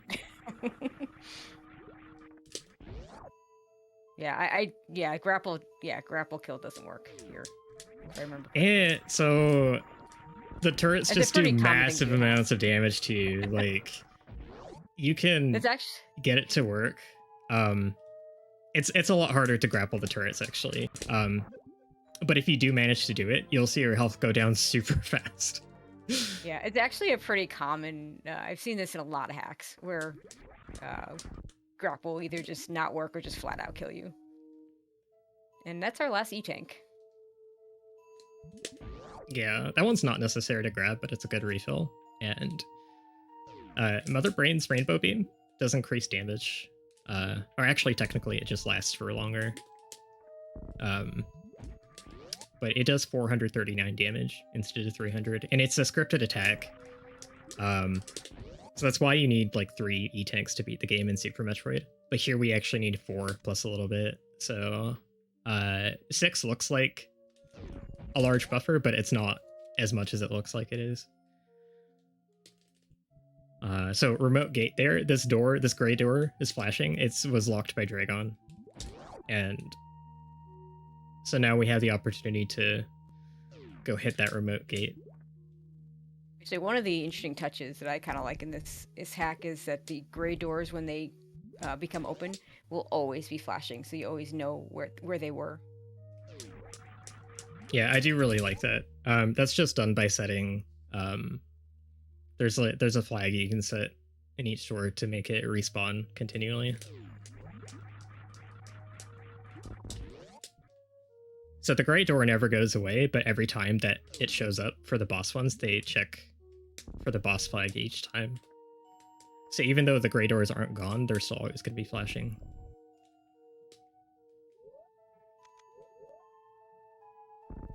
The easiest of the guardians to find in Meridia. I'm going to switch to wave here. At this point, we could get beam. Actually, you can get beam combo early. There is a trick to do it with wave beam. We're not getting it at all. Yeah, it's actually just, we used to get it in older route when we had plasma, but with only Spazer, the Ice Wave Spazer combination just literally isn't strong enough to be worth the time. it's not stronger enough compared to Yeah. just Spazer by itself. And technically, it's opened up by a Dragon as well. Yeah. So the trick shot that we used to do in Old Route to get it, so it's like a gate with a blue button, but you're supposed to go in this roundabout tunnel that's locked by Dragon to bomb the switches out. The thing that's stopping you from shooting it with Wave Beam is the ceiling is lined with a shutter that's invisible, and also invulnerable. So it'll block your wave shots, but if you scroll the screen in a particular way, you can get you scroll the screen so that your shot, you only scroll the shutter on screen when your shot is already past it.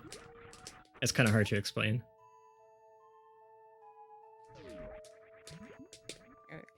Why is it's pretty precise positioning out of a space jump to get that shot off, if I remember correctly. We're not even like looking at the room at all, so it's kind of hard to get the point across. It's hard to describe. Okay, now we're gonna get the okay. So the Guardian that for whatever reason is in Meridia, but locked behind Ridley and Golden Trezo. Yeah. So this is the one or the other. It's Ridley. This is the Ridley tube. It is Ridley. Okay. Yeah. So there's this tube that we haven't actually like physically seen yet, but in a casual playthrough, you'll pass it on your way to Bottoon. So this quake that you hear on screen right now is actually the tube opening. So there's this tube that you can't seem to get in because the rooms attached to it don't connect anywhere, and it's blocking this Guardian. And when you get to it, it's super mystifying. Like, you don't understand how to get into it, and there's no indicator on how to break it. It just breaks after Ridley is dead once you approach it from an adjacent room.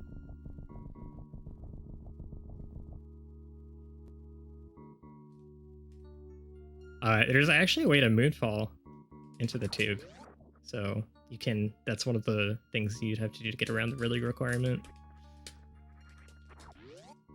If you wanted to do a route like that. Also, fun fact, if you moonfall into the tube with no power bombs, you soft lock.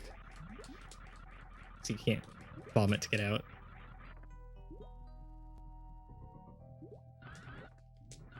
Okay, this is Sand Canyon Spark. So I named this after the room in Prime 2, because you can cross it with Screw Attack. And it saves 5 seconds, or it would have if I didn't fall in the sand pit right after. It saves 5 seconds and a super missile, going the normal way.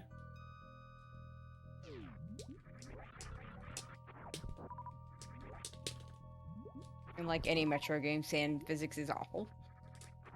Yeah, I'm gonna farm these extra Cacatechs for supers just because the ammo of the end game is so important. So for the very, very last one, we're finally getting to the bottom of the Hall of Gates, the bottom 2 switches. I just did a trick shot there with the wave beam to hit the bottom left switch.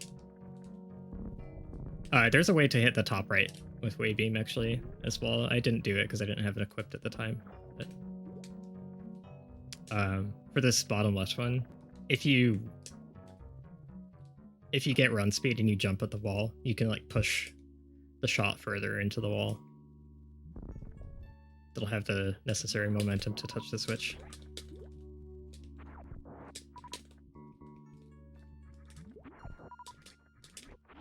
Yeah, and one last little horizontal bomb jump that's required there, because otherwise you're going to fall into the sand.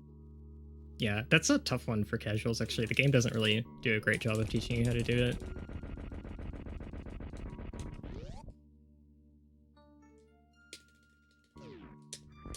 And another purple door, because we like purple doors for reasons.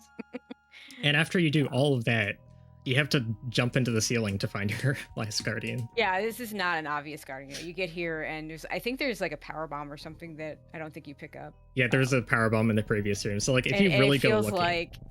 It feels like you did all that work for a power bomb. But no, there's this Guardian hiding up in the ceiling. Yeah, if you don't find the power bomb, then it's also like, what? I did all that work for just a shortcut, which I think is better at tipping you off that there's something big here that you missed. Yeah. But if you do manage to find the power bomb, I think there's a good chance that a lot of people see that and they're just like, oh, that was the price for it. Because the game actually, there are a lot of quite ridiculous rooms and puzzles in Hundo that you do for like a 2 missile pack. So it's not really out of character for the game to do something like that. No, not at all.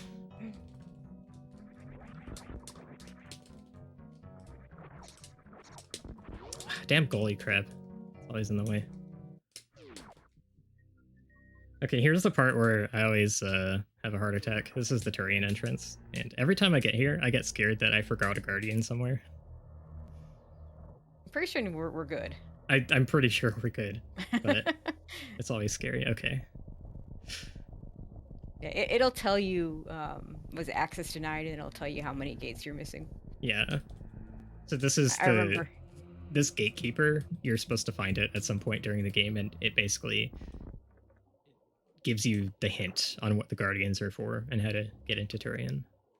Yeah, I remember on my first playthrough, I knew I had a feeling that I wasn't done yet, and so when I went here to check just before I finished for that day, like I don't think I can get into Turian yet, and I was right. I think I'd hit like 2 guardians. So. Okay, so that first purple gate he opened, you can open that one. Will stay open, but there's another one coming up down here. Yeah, so this one has the same respawning flag that I mentioned that works on the gray flashing doors. It just makes the door come back even if you opened it. So you can't go and farm and then expect that one to be open again because it won't be. But now we're in Turian, and it's... Yeah, this first room we don't have to kill the Metroids.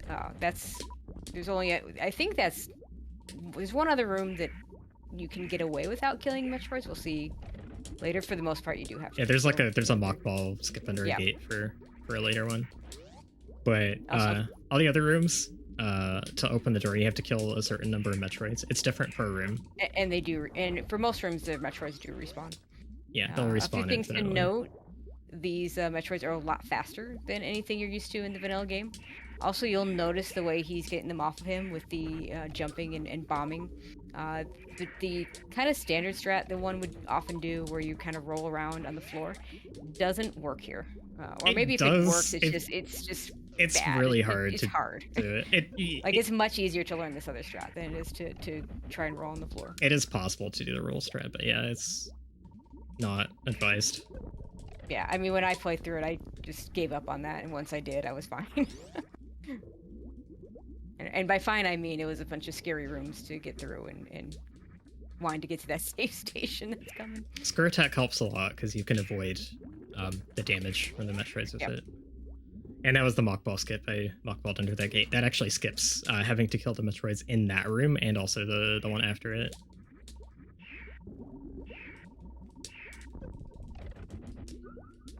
So in some cases, you want to try and get one to respawn. Actually, I didn't need that one to respawn. I don't know why I did it there. But there's a couple where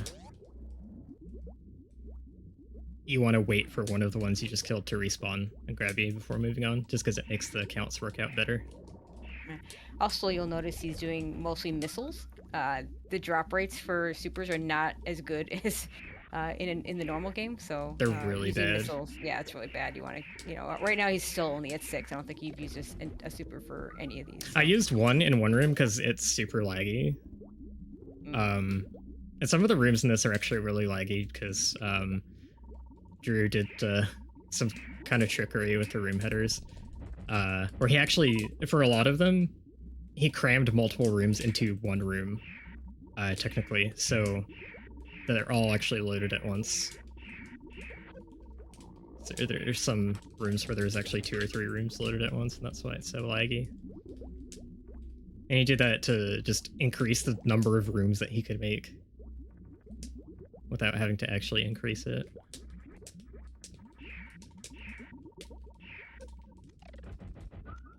So I would like to get to my max of 11 supers if possible, but it looks like it's just not going to happen. Yeah, not looking good. Yeah, especially with no drops there. I actually got one in the last room.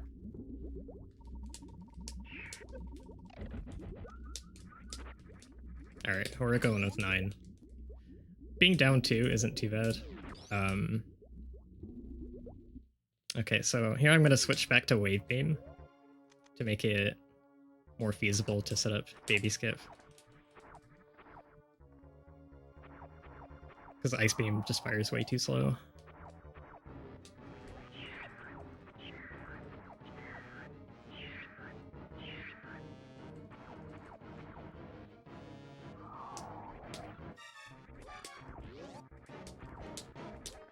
That isn't too hard to do with Screw Attack. You also are allowed to get grabbed through the door for some reason. In vanilla, if you get grabbed in the transition, then you get like perma slowdown. Are you taking a save here? Yeah, I'll take the save. And actually, this side hopper room can be really scary in a casual playthrough if you don't Screw Attack across. You will most likely get hit, and we didn't get any reserve tanks, but that's a reason to get reserve tanks, is in case you miss Baby Skip and you mess up in that room. The reserve tank will save your life there. It's not a bad idea to get them. I just like never really have had trouble there, so I never routed it in. There's one that's pretty fast.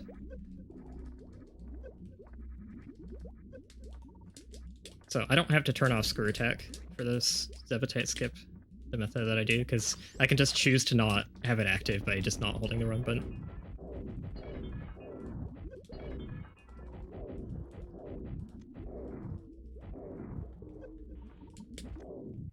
Also, you'll notice because he doesn't have the full beam combination, the beam combo item, he has to shoot out the Rinka from below instead of doing kind of the standard crouch angle down that you can do with Wave Beam.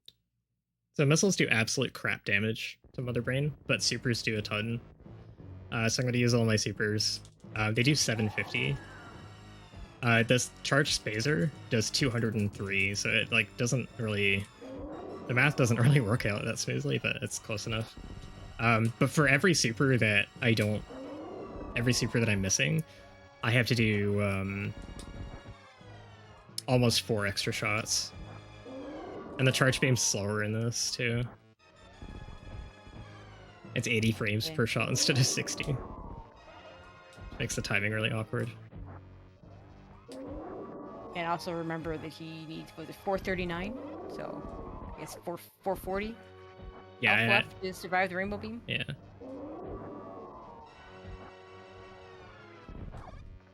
This is by no means, I mean, even with Plasma, even with like full beam combo, this is by no means a free fight.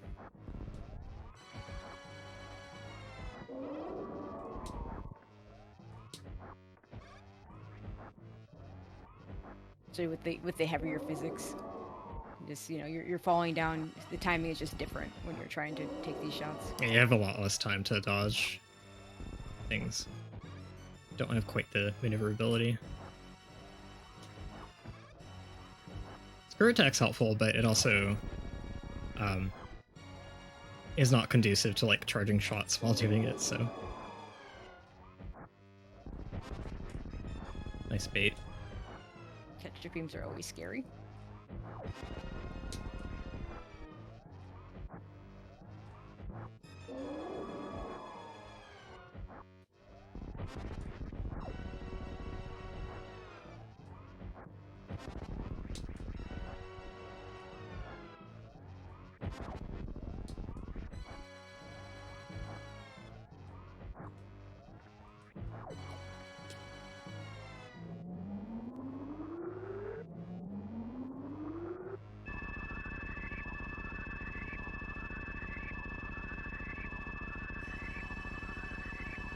So now pay attention to his suit when he comes out of the Rainbow Beam.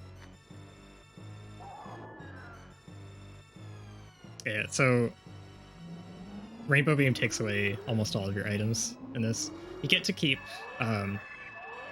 Morph Bombs and Wall Jump, but that's it. All of your other stuff is gone. You also get Hyper Beam, but it's kind of, I think,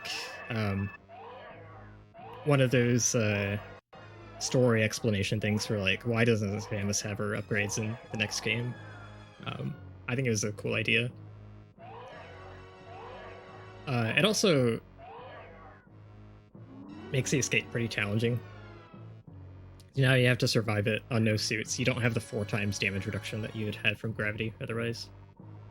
And so a lot of required bomb jumping. Yeah, you don't have spring ball for the bomb tunnels, and there's actually there's a couple Metroids in the escape that you no longer have the ice beam to deal with, so you have to actually dodge them, and they do a ton of damage if they grab you. Also, the Mother Brain 3 phase isn't free either. With these physics, not free at it's all. so easy for it to combo you, and you're taking 4 times damage, so I gotta be careful.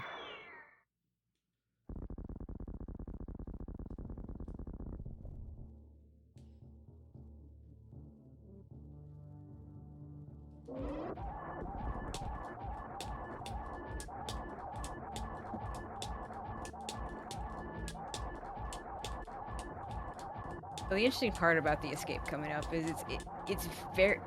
First of all, you'll note how much time you get. I won't spoil it for those of you who maybe haven't seen it. The first half to maybe 2/3 is really slow though, and not really difficult other than just trying to find your way through. But then it all changes.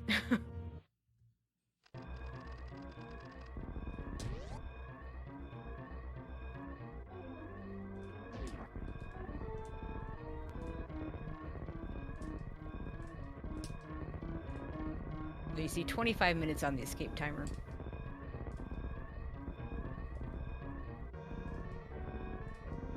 And it's funny because even in his splits, he actually has a split for this within the escape. I still forget to hit it half the time.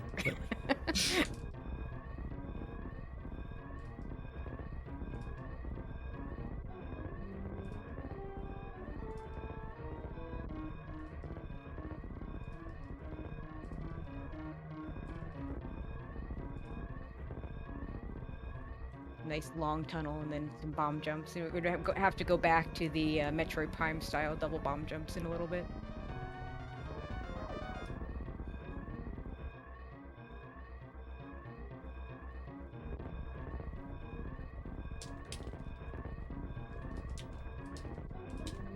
There's a lot of misdirections and turns you can go wrong in on this the first time through. How did that pirate not die? Oh my goodness. I've never missed that shot. I guess I wasn't like running, so the cannon wasn't like raised properly.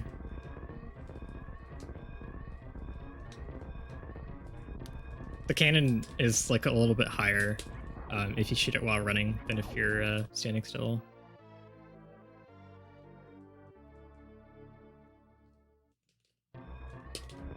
So this missile, it's a 10-pack.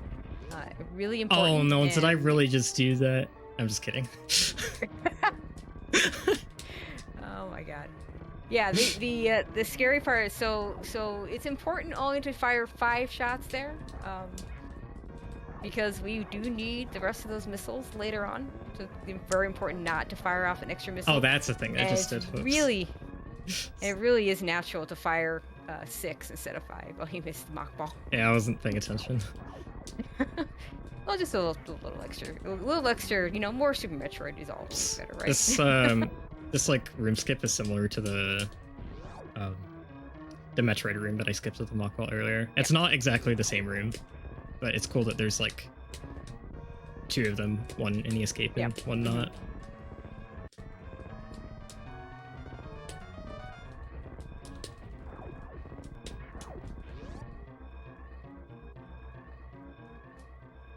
The missile here is kind of bad. Like that's a decision I definitely don't agree with. But it is definitely in character with how the hack is. Yeah, it really is. I know when I found that missile and I fired a six shot, I'm like, well, I knew it was going to screw me later on, but by the time I got to the point where it did, I had completely forgotten about it. There's like some little shortcuts that are in the escape. Like you can bomb certain blocks with cracks in them to get past some of the rooms faster. Nothing major really. I found out about them from watching the tasks, so I probably wouldn't have found them myself.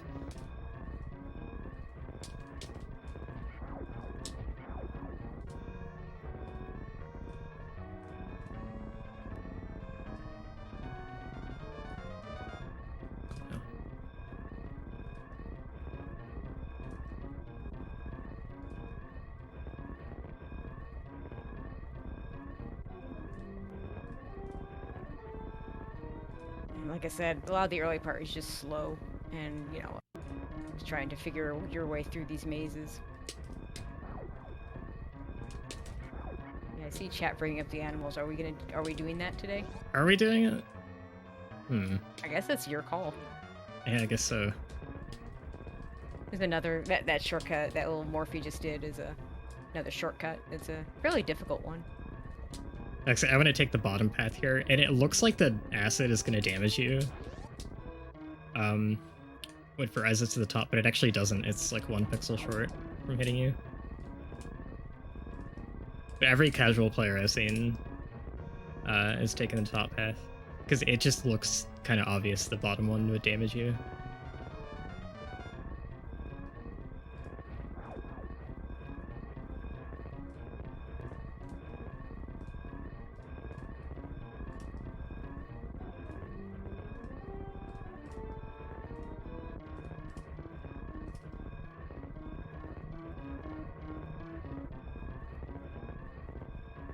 See more of the Prime style bomb jumps. It's Kinda weird because like where it's like if you forgot how to do them, you need to remember. yeah, you gotta remember how to do it on a timer. You spend so much of the game at that point running around with full equipment because you're probably looking for all of the guardians too. So yeah, that's actually one of the things I liked about the Guardian setup is that so often in these games, by the time you've got all the really cool equipment, you're at the end of the game. You don't get to play with it very long. So in this game, being able to do that, have all that equipment for a decent run of it was pretty cool. Also notice that that lower choice there is the faster one. oh yeah, the gate thing. Gate thing. It looks like there's a shortcut if you think to like bomb yourself up to the top one, but with the top one, there's like a gate you have to bomb out of the way, and it blocks, like the gate that I bombed out of the way, it blocks 2 tunnels, and you have to wait for it to go all the way past the top one before you can get through the top section. So going through the top is just actually insanely slow, even though it's more effort to do. Here's the first Metroid room. Yeah, this one's pretty easy to avoid.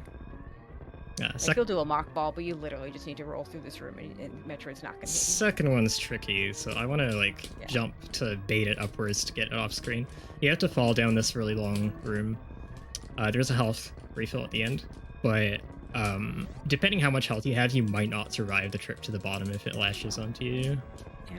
There's actually a few ways to bait that Metroid. This way is, as far as I can tell, the fastest, but I know there's a way you can kind of morph and bait it and then avoid it that way too, because one of the times I tried to go through the escape, I took too much damage from Mother Brain 3, and I was like, okay, I gotta not get touched by this Metroid.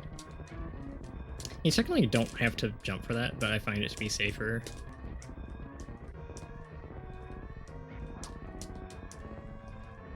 And we're about to come up to that second missile door. I do enjoy the room that's beyond this missile door. Yeah, this room is actually pretty reminiscent of the climb in SM or the escape in... It's actually a little more reminiscent of the escape in Metroid 1, because these platforms are just going to keep getting smaller and smaller, and you need to land on them while they're shaking. It's a very difficult part of the escape. It is really hard to do that, honestly.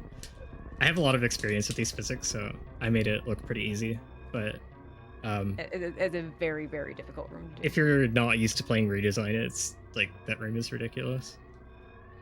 When the platforms get small at the top, the screen shakes by the entire width of those platforms. Yep. So okay. So now we're back in criteria, and this is the whole the water section. Actually, this is large parts of the water section we skipped.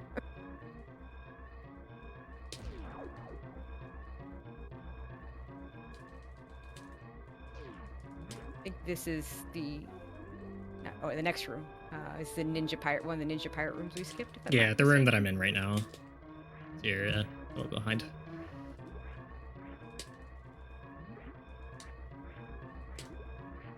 It does have a save here, but it doesn't work for obvious reasons, because if your timer is far enough down and you were to save, you just wouldn't be able to get out. So. Also, the saving and resetting just gets rid of the timer, anyways. Which we actually do that in reverse boss order, which I will eventually run probably.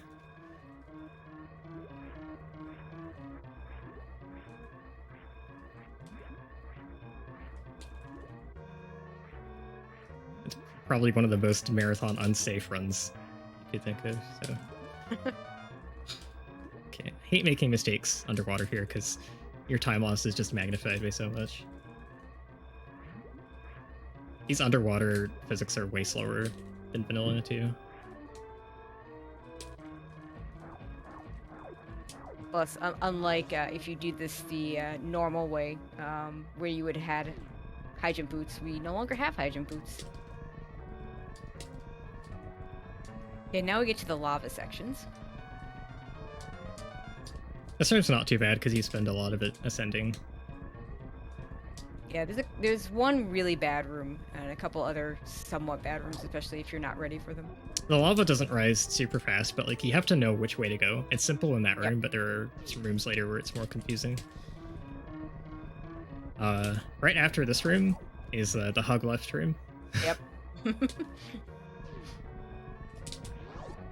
Yeah, so after you get through all of that, it takes you like 10 minutes probably to get through this part, probably more. And then you have to deal with these rooms that will kill you if you do the wrong thing. But yeah, there's one room that like kind of, if you don't figure out the way to go, it can bait you into going downwards and getting stuck. Yeah, I think I got caught in one of those in one of my escape attempts. And of course, without gravity suit to get out easily, you're just dead in a lot of cases.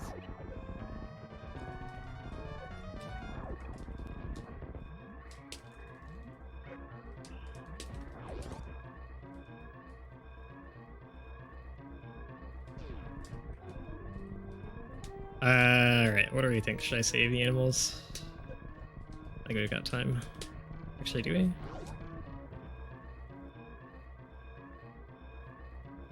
I'll still be underestimated, so let's do it. Oh yeah, sure. Let's do it. Actually, one of the fun parts about the animal save here is if anyone were to do a hundo map run, you'd be required to save the animals because it's a room that we don't go to otherwise. In fact, I don't think you can. I think it's behind a gray door if I remember correctly. Yeah, it's so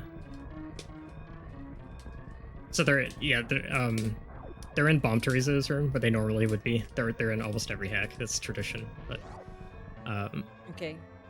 So this room is especially scary because those wall jumps he did.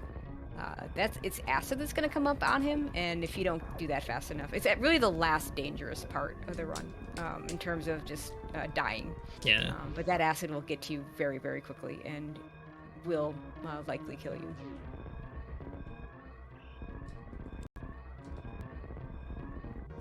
And I went through the room where my ship's supposed to be, and it wasn't there. So I kind of like this hack does it. It's like a final twist at the end.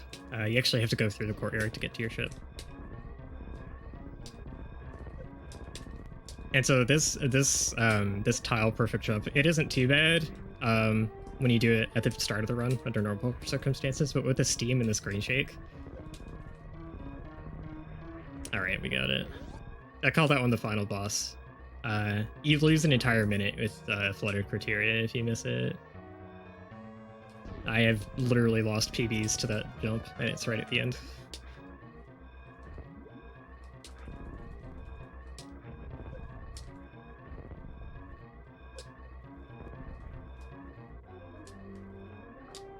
Alright, let's go save some animals. Let's do it.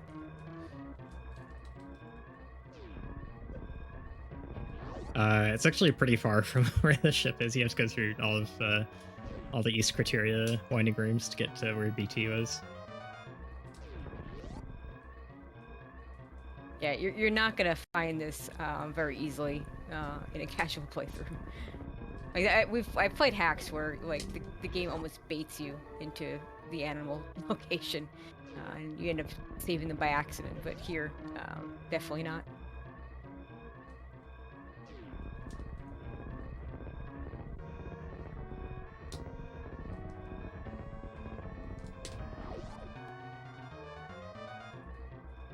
Actually, I had to like specifically practice these rooms because I couldn't remember how to do them.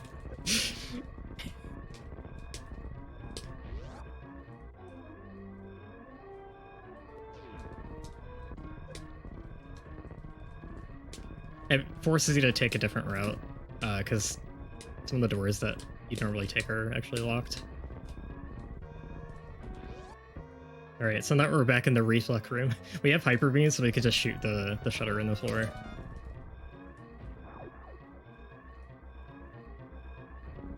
And so when we get back to BT's room, there's a door here that you would notice in a casual playthrough that never unlocks throughout the whole game, but it unlocks here. That's where the animals are.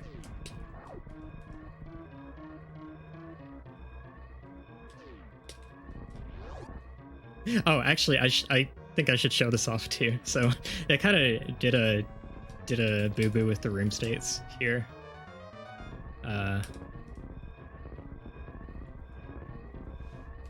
So they really should have like fixed this room state to not have this, but there's actually a missile you can get in the escape here. Bonus content. All right.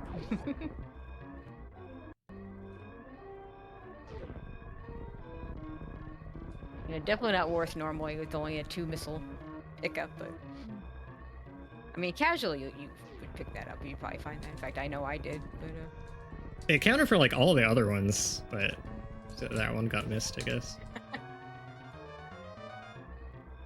It is the same missile as. Yeah, that missile's completely available the first time you're in that area. Yeah, and it's like it's the same like ID, so like if you get it initially, it'll be gone. So it's not like it won't actually function as an extra one. It's just a little silly you can do it like that. There's a new incentive: save or kill the missile.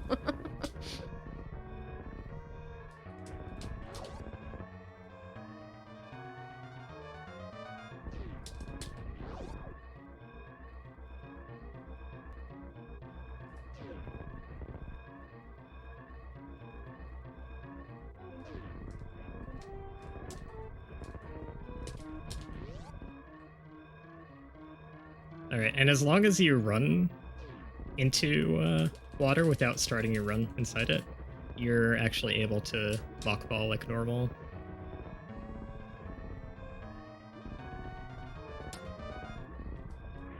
So I make sure to take advantage of that there. Normally the water like literally prevents you from running. So X is actually coming up on time right here when I get on the ship in a few seconds. And that's time. GG.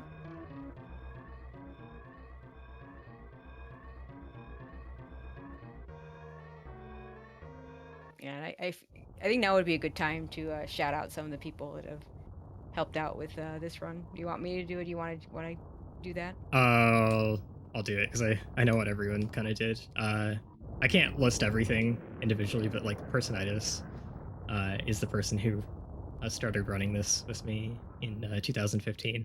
I've kept with it since then, but he's kind of retired. But he and I spent really long late night Discord calls just finding stuff in this game. There's so many strats and ways to break it, and there's so many route iterations we found. And I will point out, he's still helping out with it, because I remember a few months ago when you all were up late one night, and that's when you figured out the new possible true RBO. Yeah, he's still like around to bounce ideas off. He just doesn't really play anymore. But he was working on the Suitless run like a couple years ago, and that didn't turn to pan out because that one Guardian's impossible. Also Kamaru, who also picked up running this like a couple of years ago, I think. Actually made a document compiling like all the knowledge he had and all like the knowledge that he got from me in a more like easier to process format, because there's a lot of like really arcane obscure knowledge with how the triggers in this game work. and like had our route ammo and stuff. And Aussie for actually picking this up recently. So he and I were on a team with my girlfriend Polar Bear Bunny for the Super Metroid Randomizer League Season 3. And for Season 3, they named the divisions after ROM hacks. So naturally, I got put in the Redesign division.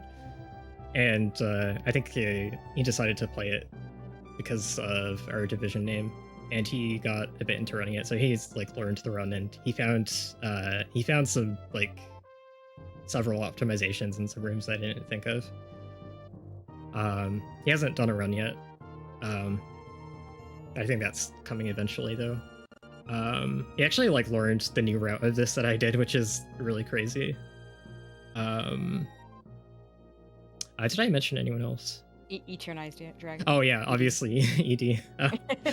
He's like, how could you forget Ed? he gets credit for like almost every SM hack routing in some form, because he just knows the game so well. So he's always like the person to ask when like obscure stuff in the game that's never useful in vanilla might be useful for a hack.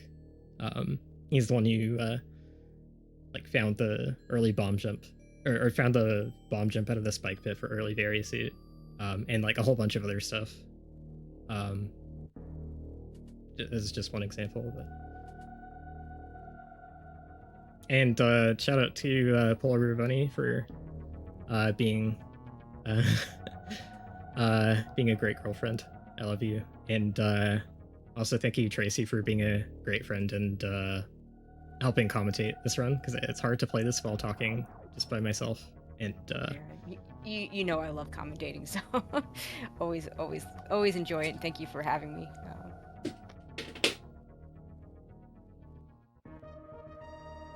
All right, so you're all good. Yep.